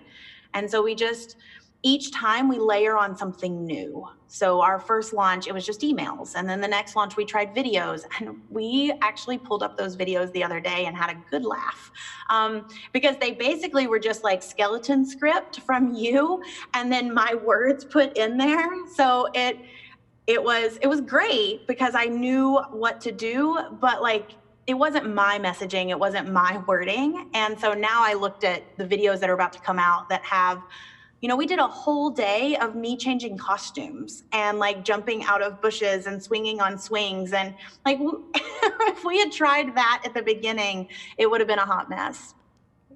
So there's so much good. There's so much good there. But you said you said you have no idea program? Yes. Yeah, so we had no idea what the program was going to look like. I kind of had this, I knew what had worked with my son and how we had gotten to where we were. But at the same time, I'm not one that's really good at cute names or formulas or frameworks, which is what I teach now, is a Calm the Chaos framework. I wasn't good at, I didn't know how to do any of that. And so I just kind of vomited out what my knowledge was in my head each week. And then we pieced it together afterwards. Did you actually use that term when you offered it, the Have No Idea program, or was that an internal? No, I probably should have. I did say, we were offering our you have the opportunity to join a founder's circle. There's never going to be another time in history that you get to join something where I'm going to be this dedicated to your needs. Yeah. Yeah. So that's basically what I said. Very cool. So, fundamentally a seed launch, is really what it was. Yeah. And from there we went from 16,000, I'm not going to get these numbers clear, but 16,000 to 70,000 to 209,000. Yes. Remarkable. Congratulations. Thank you. And now you were just before we started recording, you were telling me about you were able to fulfill a real dream of yours in terms of a nonprofit. Yeah. So when I was a teacher in the classroom, my dream, I actually didn't want to stay in the classroom. I wanted to build my own school for kids who learn differently or who, like me, I was the kid who was constantly doodling or not paying attention. And so I wanted to create a school that wasn't so boxed education.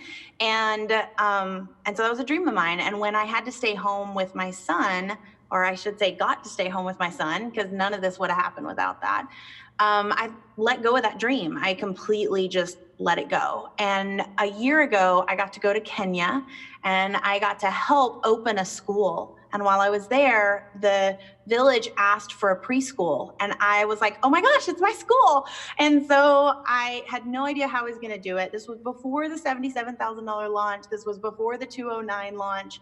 I was just having, and which is still a great launch, but my biggest launch to date was a 25,000. And so I had no idea how I was going to build a whole school. But I committed to it, and we just started taking, like you said, those baby steps. So every time someone invested in our program, we took a tiny sliver and put it aside for the preschool. And now next year I get to go back and open that preschool up. That's amazing. So you're just giving a percentage of your of sales. Fantastic. Yes. And it's interesting because your dream was to start a school, an outside of the box school, and that's what you've done in your business, right? Yes. I mean, that's really what you've done. You're not teaching kids, you're teaching parents of kids. Yeah. And I had a student actually tell me that, because I'm really big about being vulnerable and open with my students. I mean, obviously I have no idea what I'm doing launch. And I've told them this story of this is what I wanted. And for a long time, I didn't tell anyone that was my dream. It was too scary to tell anyone. And I've had them tell me, you are building a school. Look, like you're helping all of these, all of us. And I also get teachers into the program. And my new mission is to get our framework into every school in America. So I will be building a school for out of the box kids, but it will be into every school we already have. That will be amazing. So 13 years as a teacher, and then you started blogging and hoping to get a box of wine out of the blogging.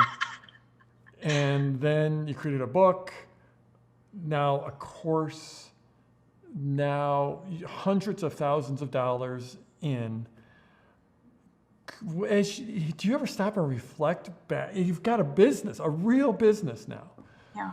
You've figured out how to do a video. You're making this outsized impact. Do you ever reflect back and think about that journey? And I just like 2 days ago, a memory popped up on Facebook, and it was from 9 years ago. And I'm gonna try not to get emotional. My students call it #DanaCry. So if I cry, you can just break it up by saying that. But a memory popped up, and it was my table full of groceries. And it said $32.66 for this couponing haul.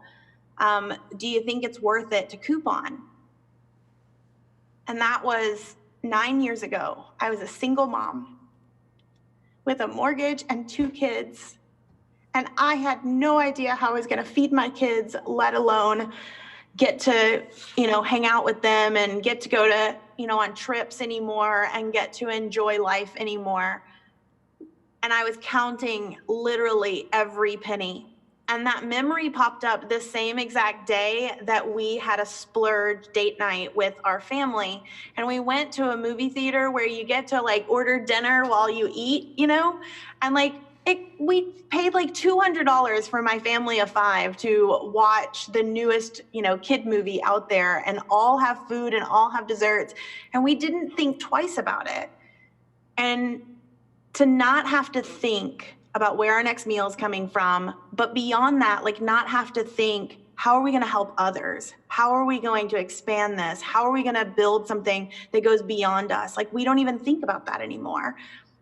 When I saw that post, I definitely took a moment to reflect on how far we've come, because it's so easy to look at how much more we have to do and how much further we have to go, and to look at your launches or to look at all the, the bigger launches and think, yeah, but we're not there yet. So I think it's important to look back at how far you come. Dana, you're amazing. You've done amazing things in your business. You're doing amazing work in the world. Congratulations on all that you've accomplished already, and I look forward to hearing all that's to come.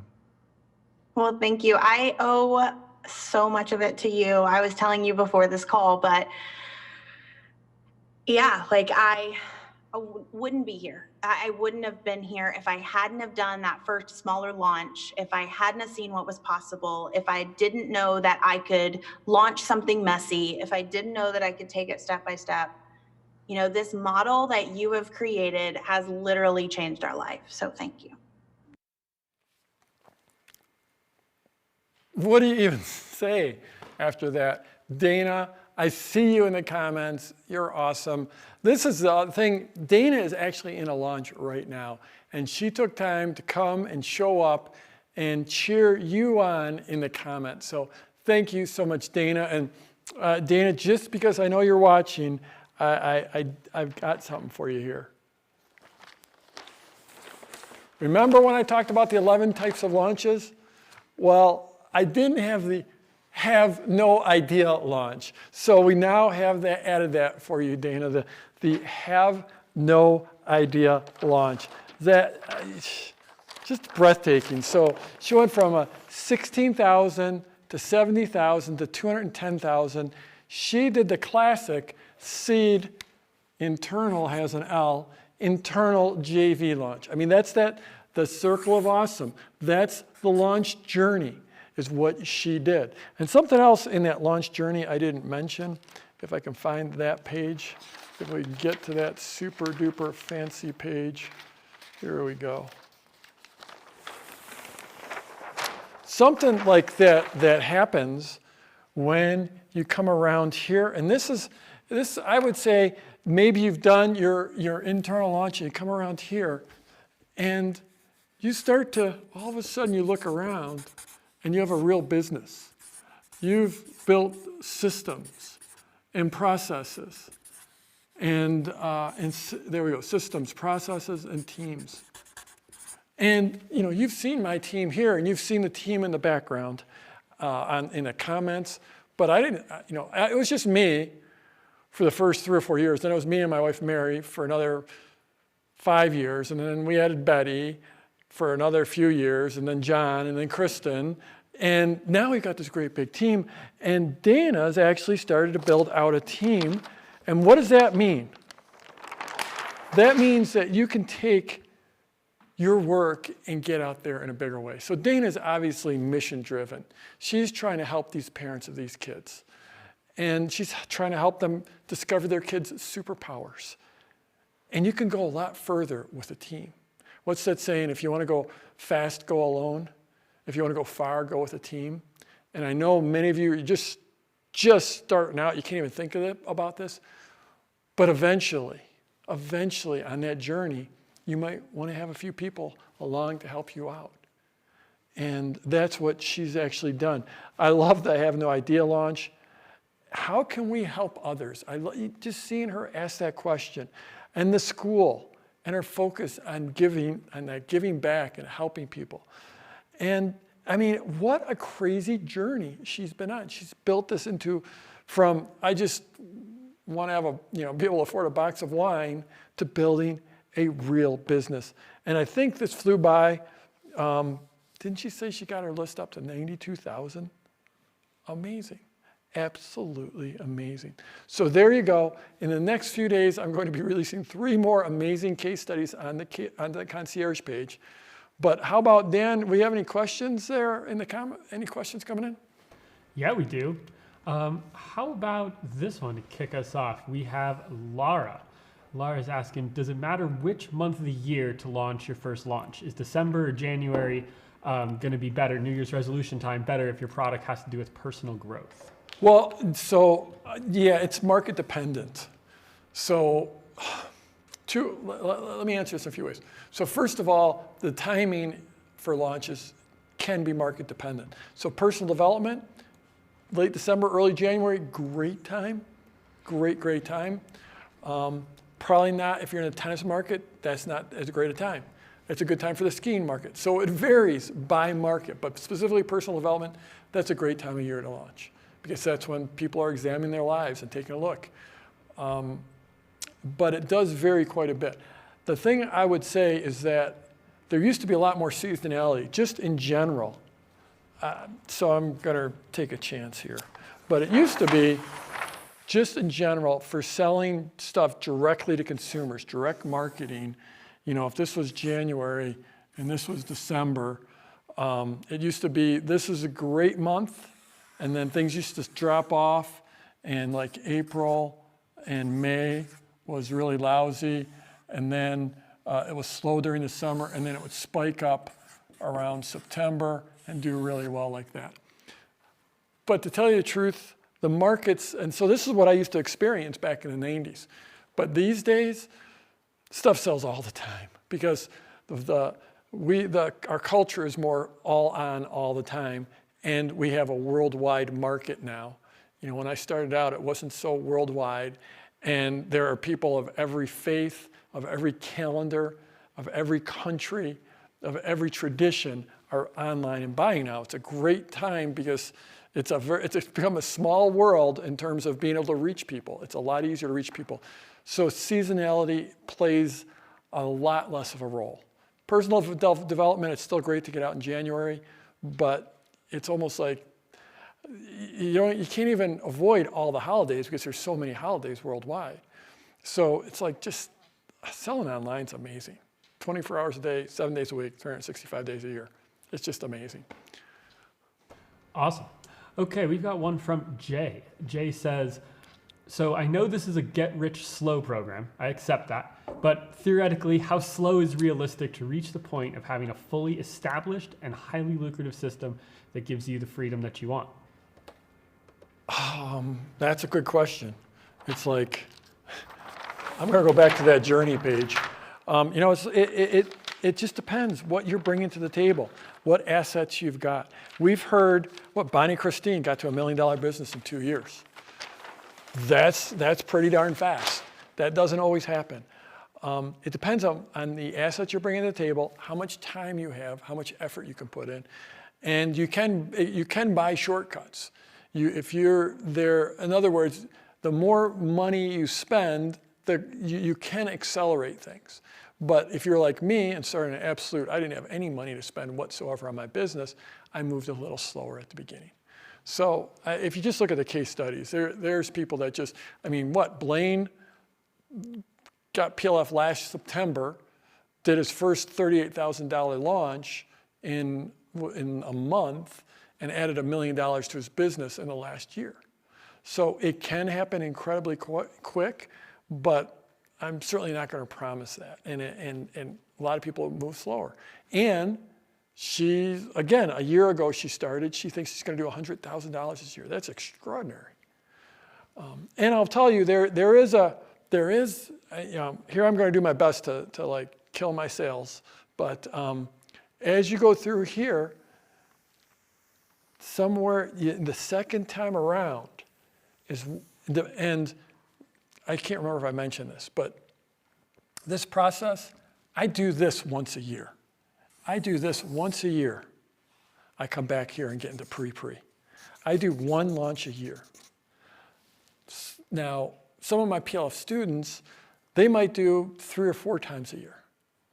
But usually that second time around, after you've done that internal launch and you've started to build some success, that's when you start to build out that team a little bit.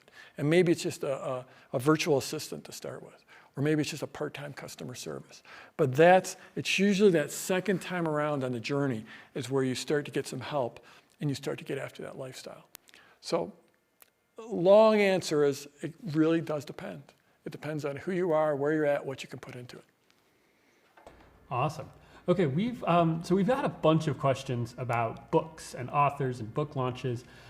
So let's take one of those. This one's from Patricia. Patricia says, "Hey Jeff, will this work for a book launch? It's a memoir of my days as a stuntwoman and actor on sci-fi series Babylon 5 and Star Trek.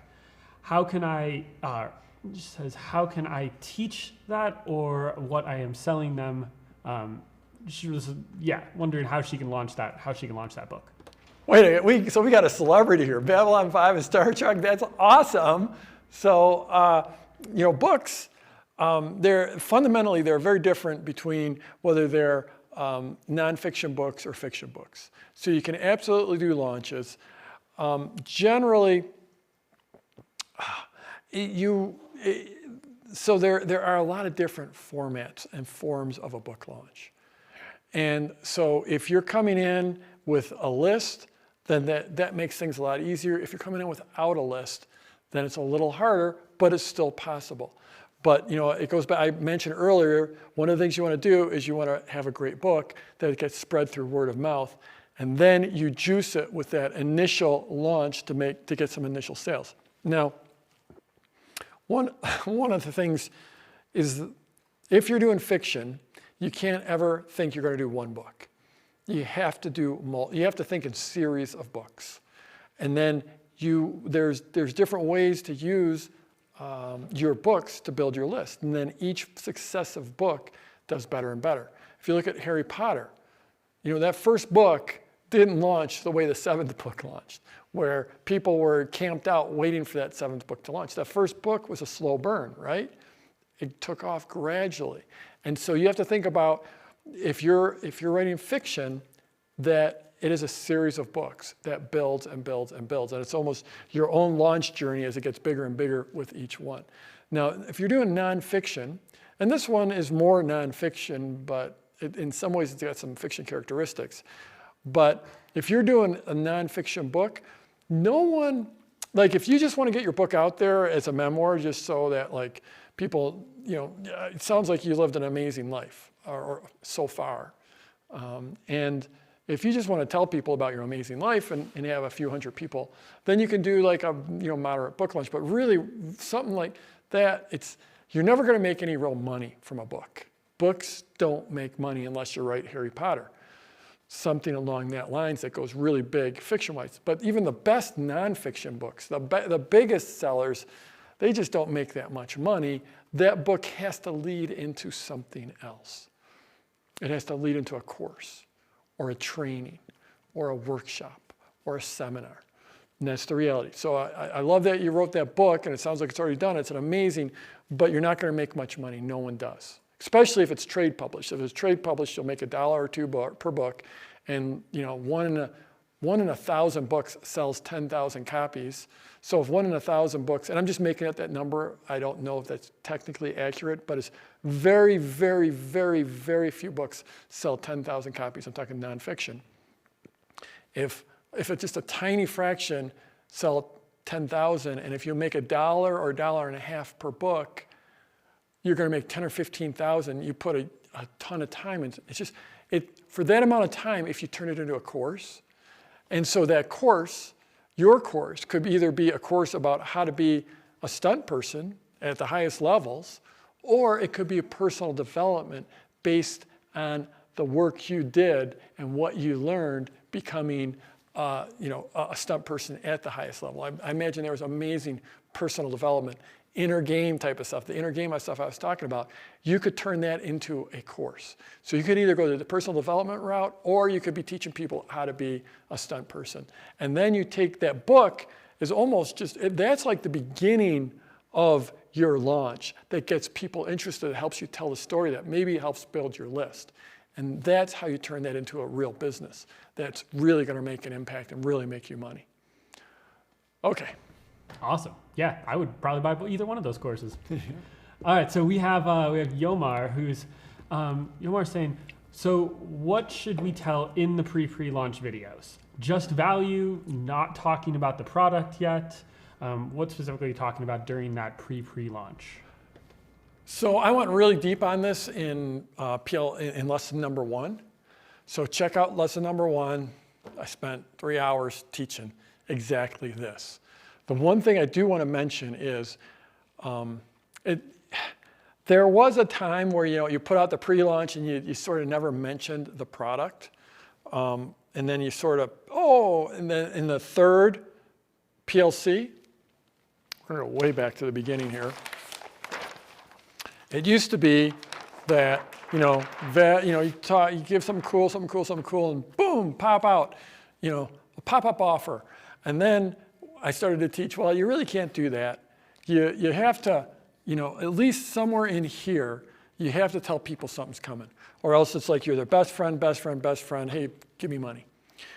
And these days, though, the world's evolved. And if you take a look, if you go back to, so I've told you that right now, we're in lesson 3 in this masterclass. But lesson 3, we're right here in my launch. So this masterclass is a launch.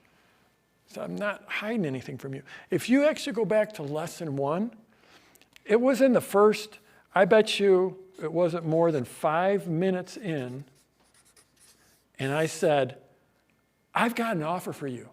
I'm going to teach my heart out, but I'm going to try to sell you something at the end. I'm going to give you the core, but if you want to go deeper, I'm going to offer it out here.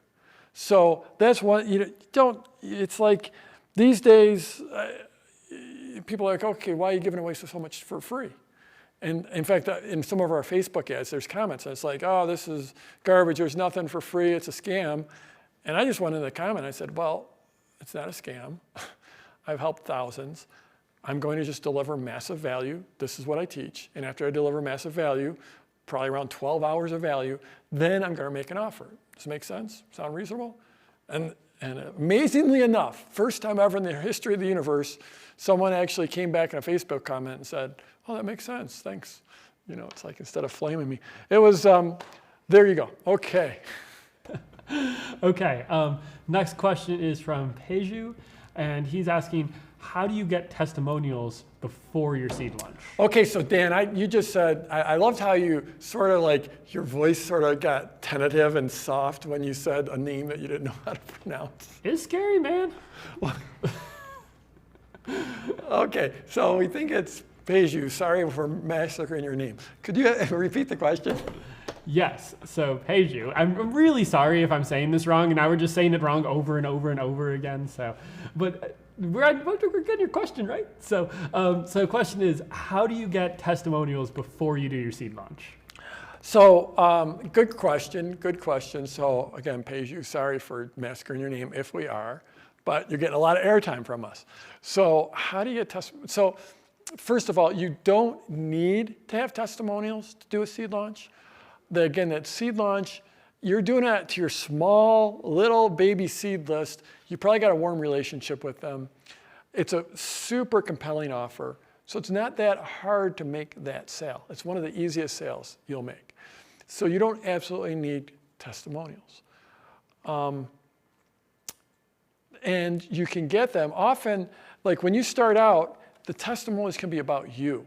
They could be about how you're an awesome person, how you're an awesome teacher, how you've shared so much value, how you've helped them out so much. So instead of being about the product, which doesn't exist yet, it could be about you as a person. So it's really that simple. Are they as powerful? Like if Dana had said, Jeff's an awesome person. He's a really great guy. He's been super generous to me. I really like him a lot. He's smart at marketing. Would that be as compelling as her coming on and saying, I just did this launch and this launch and this launch? No, it wouldn't be as compelling, but it'd still be better than nothing. So 2 answers. 1, you don't need it with your seed launch, and 2, it can be just about you.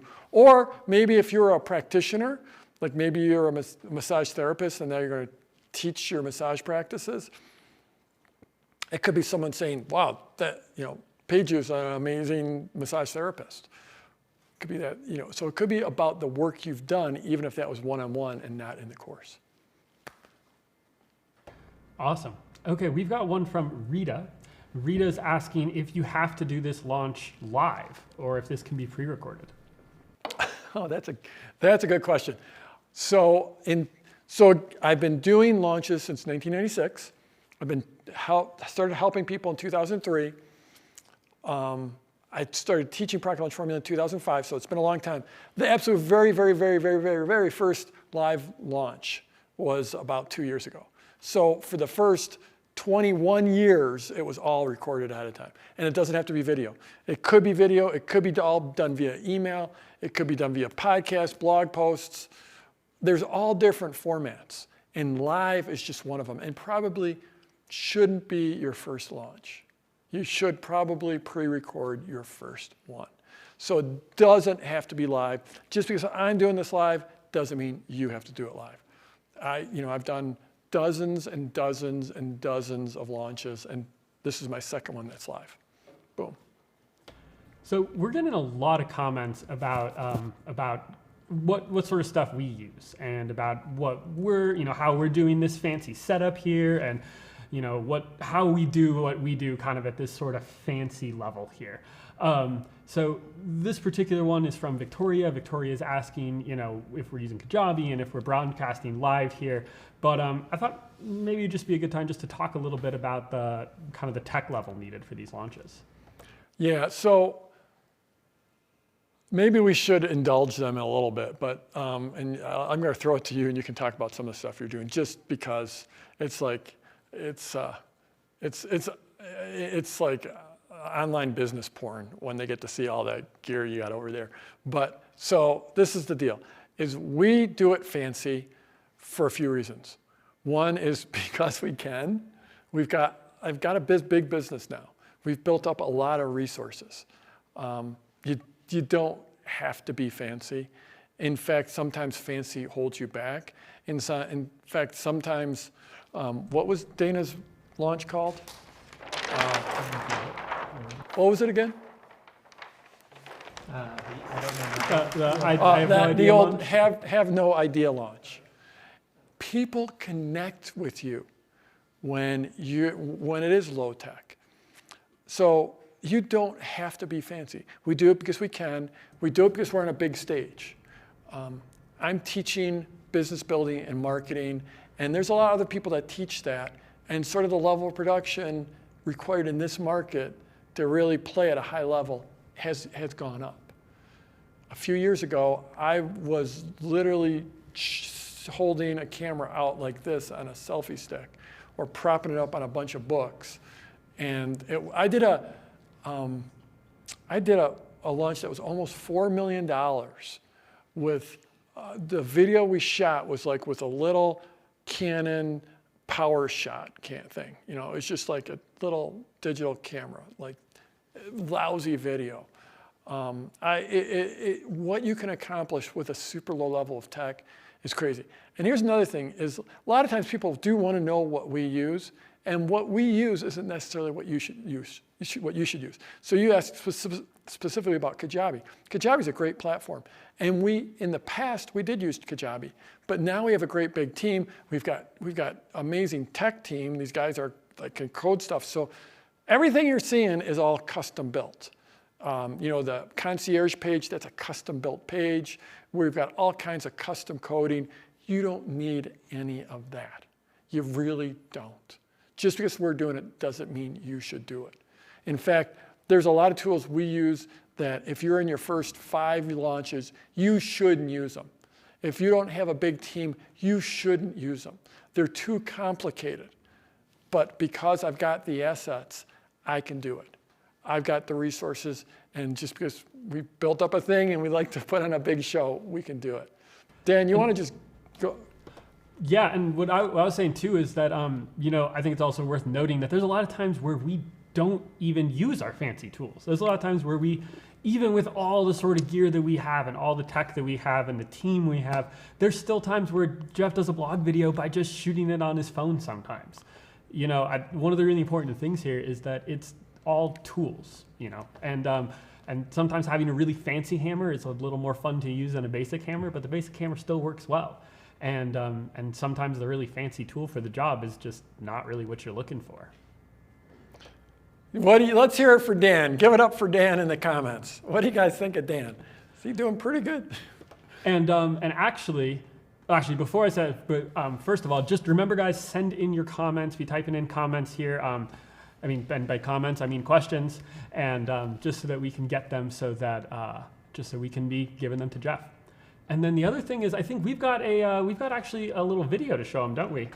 that we pulled in just because we thought we might get some tech questions here, and we've been getting them throughout the masterclass. So we grabbed a little video here. So let me set it. Let me. So this video, some of you may have seen this, is something that Julie Helmrich posted in the Facebook group. And so just so you know, Julie's about to show you her setup, her technology setup. Just so you know, Julie was one of our case studies last year. We're going to be showing you her case study, or we're going to release that in a few days. We'll release Julie's case study. But Julie's about to show you her setup. Julie's done some very, very significant launches. I just want to say that. So let's see what it looks like. Hey there, I saw something the other day about what does it take to get going technology-wise on a launch, so I thought I would show you 4 things. These are our lights. That's right. This is the studio, and these are very fancy-dancy lights. And this is the very fancy-dancy board. Oh no, wait, it's not a board. That's right. That's a wall that has dry erase paint on it. Then you might want to know what kind of fancy-dancy cameras we're using. There you go. That's a fancy-dancy camera. It's an iPad. And then what about the stand for the iPad? Yep, that's our fancy-dancy iPad stand. And then what about our microphones? Let's see if I can get this. There you go. That's our microphones, AirPods. That's it. That's what we use to film. So I love there was Margit I think it's Margit or Margit or Marzi or Margit, I'm going to say. So what basic tools would you recommend to turn seed launch material into an online course? I think Julie just showed you. You could shoot a video on your phone, your iPad, and boom, you're done. Okay. All right. Next question up. We have Ron, and Ron says, Jeff, I am an affiliate partner. I also have a killer product. My question is, which offer to do first? The affiliate has all the stuff. My product grows my business. What would be the best way to grow along my launch journey? Be to launch the affiliate work with the affiliate and promote their stuff, launch his own product? That's a great question from Ron. So I would always defer to launching my own product, to launching your product.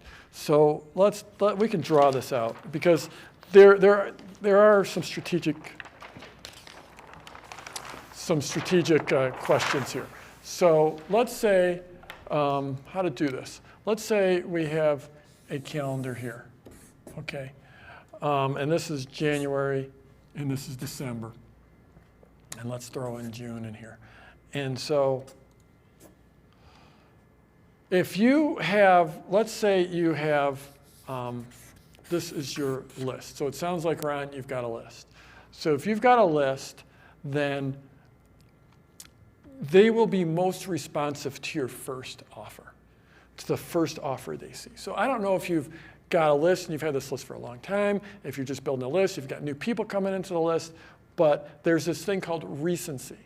And that means that people who have either bought or joined your list most recently are going to be most responsive. And this works across for the last 100 years, going back to sending out direct mail, letters in the mail. So if you come out with, here's this is the list line and this is the offer line down here.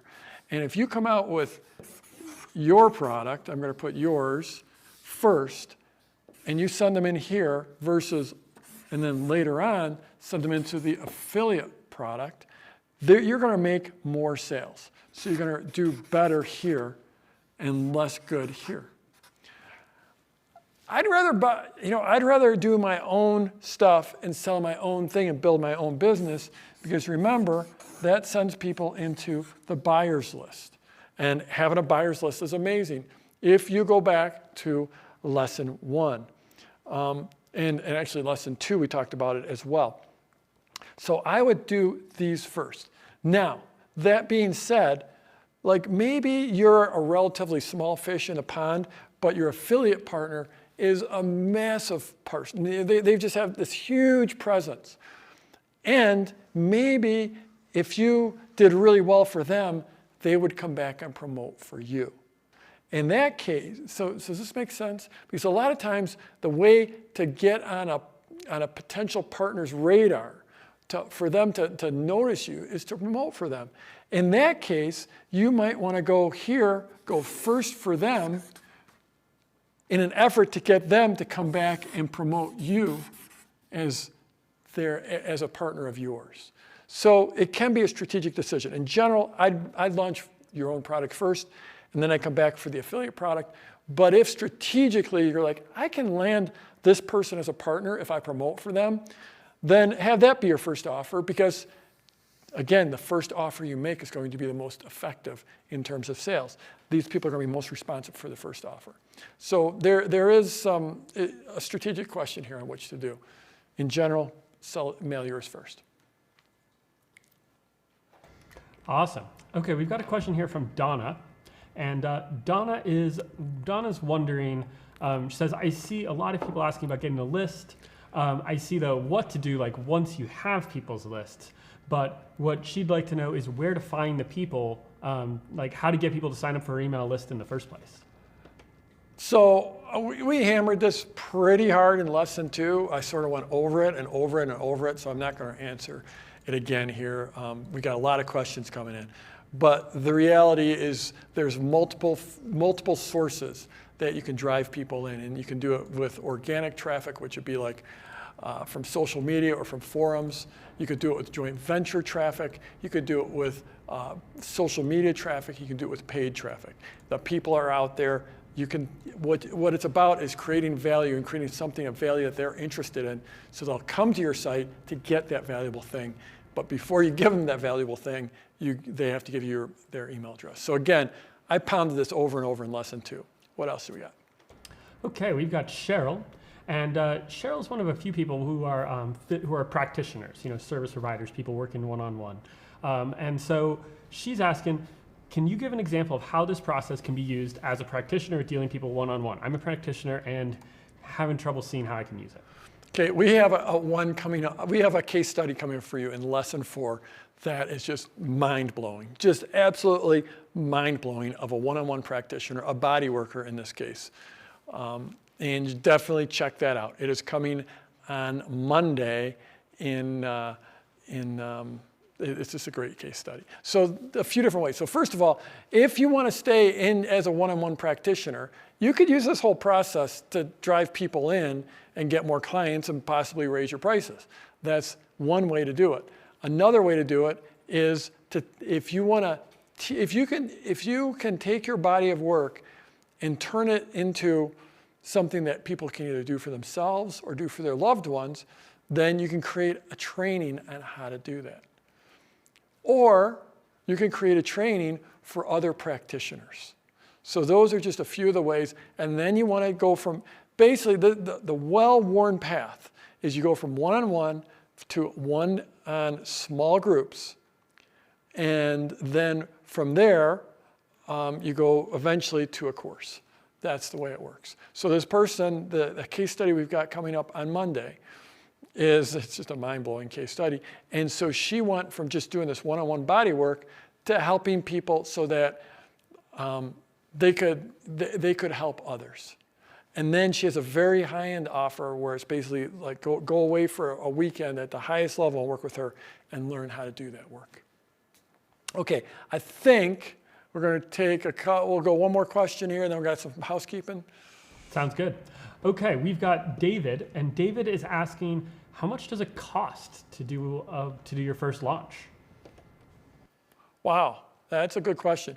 Again, it really depends on the level you want to do it at. But if you go back to the case study Gabriella in, I think it was the first lesson, amazing case study. And her first launch, she did as a seed launch, and basically she took the course and she loaded it up into Dropbox, so people can download it from Dropbox. So that was the way she did her course. So you can, when Dana did her Have No Idea launch, it was bare bones. We've seen this over and over. So it's almost like, how long is a piece of string type of question. You could spend a lot or you could spend a little. You've already got a camera on your phone. You've already got video editing software on your phone or in your computer. It comes with every computer. It's got some level of video editing software. You've got audio recording software on your phone and on your computer. There are basic tools that will help you build a simple page They vary in price anywhere from, it could be $20 a month and up. To host your email list can start for free and go up from there. I mean, we spend hundreds and hundreds or thousands of dollars to host our email list. So it's the scale that goes up. But really, the basic tools is really just getting down, buckling, and doing the work. The basic tools you've already got on your phone or your computer. It's that simple. Okay, so I'm going to do some housekeeping, then we're going to go one more question, right? Two more questions, couple more questions. Okay, we're going to go for a couple more questions. Little bit of housekeeping.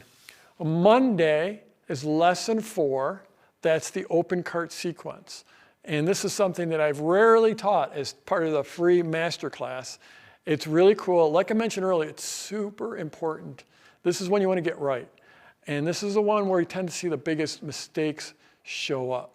So lesson 4, it's that open cart sequence. So again, we pop on back, all the way back to the very beginning, not quite that far back, but it's this sequence here. This is where you make the money. So you want to absolutely be there. I am also going to do a little bit of a pre-open for my Product Launch Formula coaching program, and you definitely want to be there because I've got a bit of a surprise there. It's going to be super cool. I'm looking forward to inviting in a new class into the Product Launch Formula coaching program.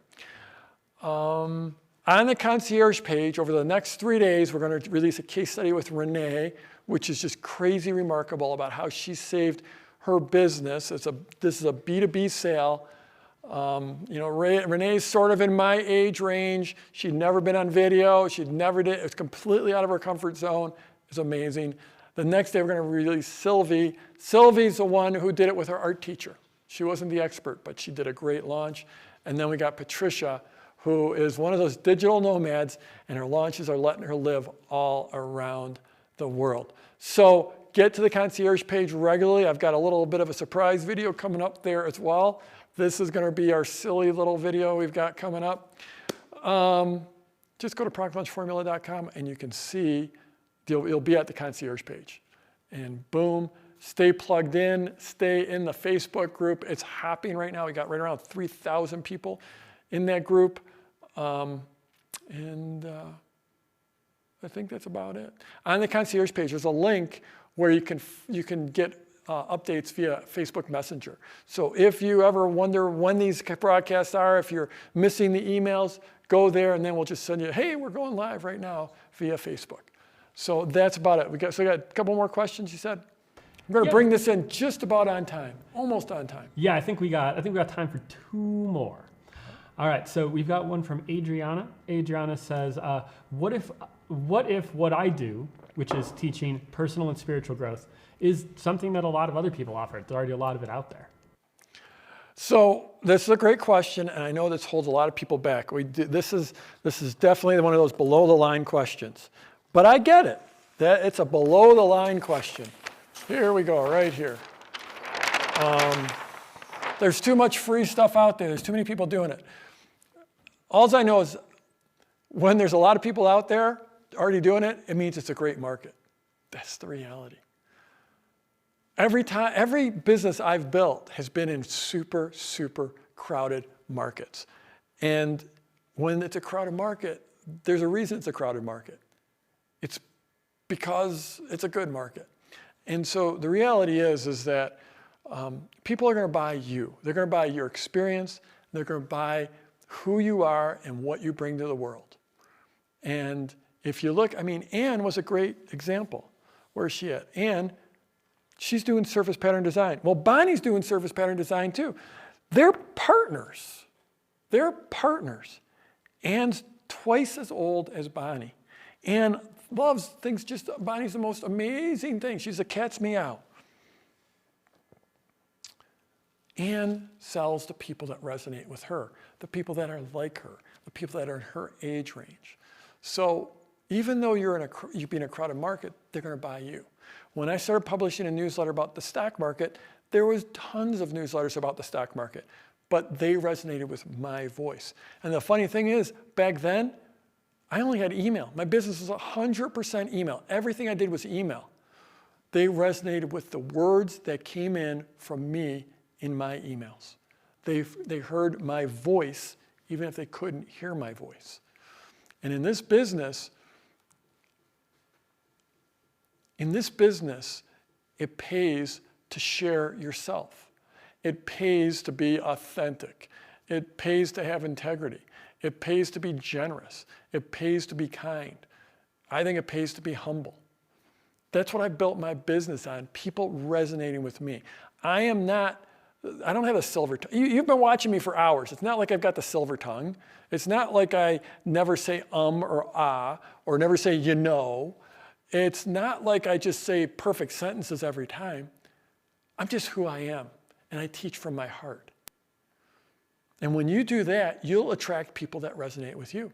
And maybe you speak with a silver tongue. Maybe you just say perfect words all the time. That's okay. You'll just have different people resonate with you. So this is a great big world. And you don't need millions. You don't need hundreds of thousands. You don't need tens of thousands. You need hundreds or thousands of people in the entire world out of 7 billion people that resonate with your message. That's what wins. That's what's so great about the world we're in right now. That's what's so great about the internet. That's what's so great about the online business, is because you just need a tiny little sliver of people that connect with you. There are a lot of people that teach business building. There's a lot of people that teach online marketing. I got a lot of competition out there. It just so happens I started at the beginning and I created something that no one's ever created anything like this. So I really do have this amazing lock, but still at the end of the day, there's people out there that they want someone that's a lot younger than me. They look at me and they say, he's so old, he can't possibly know anything about online. Or he's just not fancy enough. He's not polished enough. Sometimes he says the wrong words. He talks too slow. He's got gray hair. He lives in Colorado. I mean, the dude lives out in the mountains in Colorado. He can't be serious, right? Doesn't matter. There are plenty of people that do resonate with me. In fact, you're better off if your marketing repels a certain amount of people, a certain segment. Because, you know, if this is the market and these are the people that resonate with you, you're better off if everything you do repels those people. Not like you're trying to be rude or mean, but you know what? If someone's looking for someone who drives a Lamborghini and wears a fancy watch, or I've had people, you know, say, we can't take you serious because you don't wear suits. I've gotten those comments. Like, no one can take you seriously in a t-shirt. No one can take you seriously in a polo shirt. You look ridiculous. Someone actually left that comment on my blog. You look ridiculous in that t-shirt. I'm not going to be in a suit. You're never going to find me in a suit. You're never going to see me wear a tie.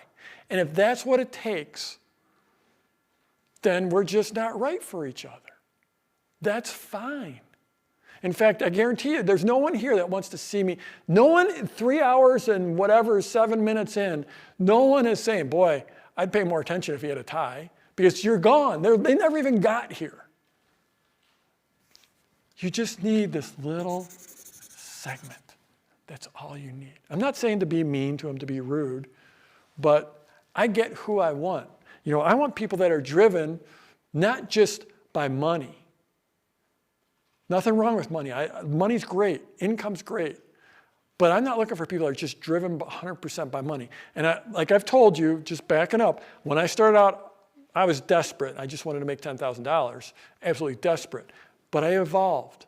So I still, if you just want to get started and make that money, that's fantastic. But who I attract is people that want to make an impact in the world. That's why my life is so amazing. Because I am surrounded by incredibly generous, giving people who have a big mission in the world. And oh, by the way, they want to have a great lifestyle. You'll never see me saying hustle, hustle, hustle, hustle, work 24 hours a day. It's not my gig. If you just want to just grind it out and work 24 hours a day the next 70 years, I'm not your person. Do we occasionally work really hard? Of course, there's a lot of work to be done in a launch, but I'm after people, not after them, but the people I attract are people that want the lifestyle in addition to the income and that are driven by an impact. And so that, again, I told you, I have this, just look at the people you've already seen, the case studies we have whatever, almost somewhere between 40 and 50 case studies coming up for you. But look at the people I've already shared with you. Blaine and Bonnie and Annie and Amanda and Jonathan and David and Sean, Vanessa, Robert. I'm forgetting some in here, but they're amazing people. That's the world I've built. I've built a community of just incredibly caring, giving people. And I've gotten off on a bit of a tangent, but I'm trying to make the point of, it doesn't matter if there's a lot of other people in the market, because no one can be a better you than you. So when you go out and try to market, don't try to be Jeff, or don't try to be Tony, or don't try to be Brendan, or don't try to be Bonnie or Blaine. Just be yourself, because you can only be the best you. You can't be even an adequate someone else. And when you bring you to your business and to your marketing, that's when you win, and that's how you compete in a crowded market. Okay, got a bit of a roll there. No, that was awesome. Okay, one more question here. We've got this one's from Pascali. What would you say to the concern that if I start charging people for my offer, it'll attract criticism for money grabbing? Because in my niche, helping kids succeed at school, there are plenty of people offering information and support services for free. A lot of people seem to believe that everything should be for free, or at least nonprofit, if you're supporting kids and parents. I know this concern is holding me back from launching.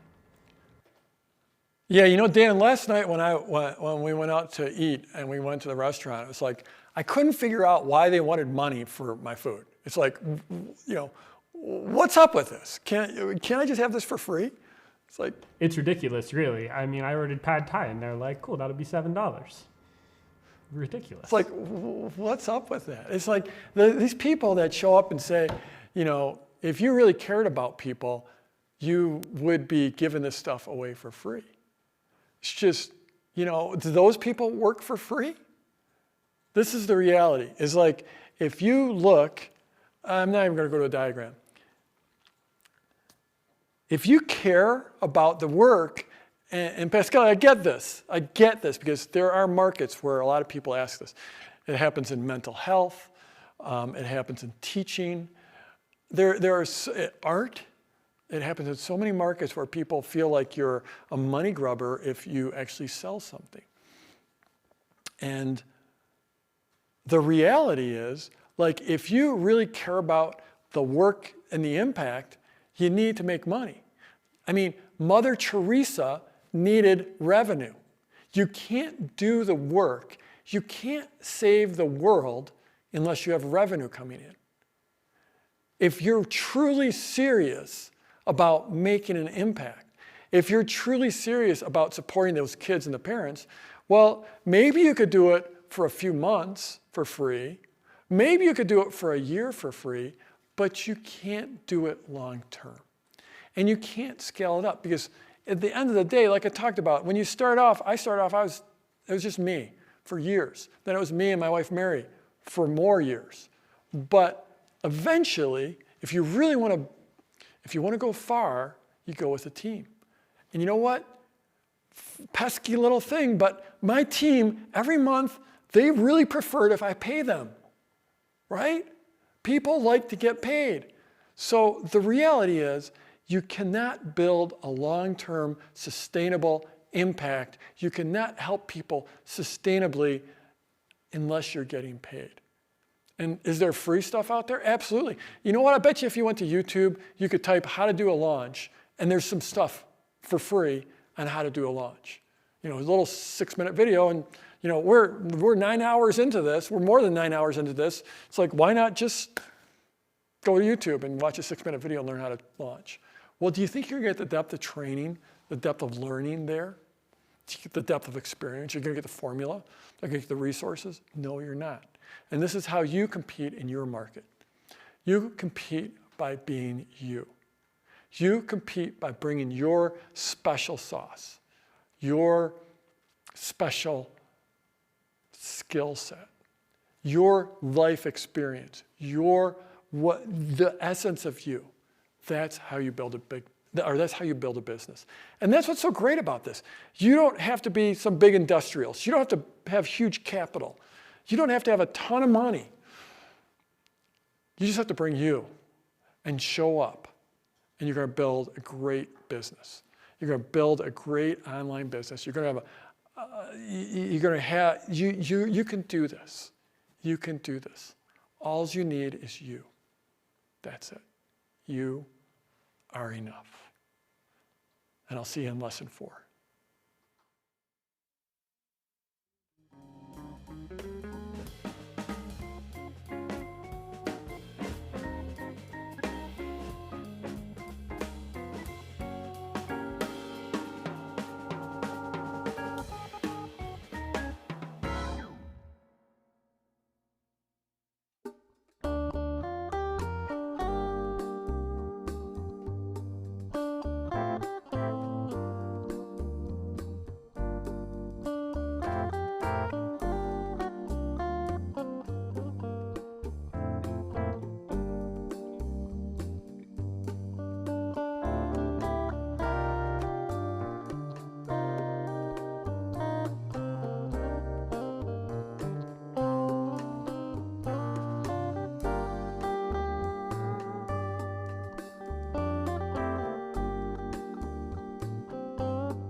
Super secret segment. Thanks for sticking around.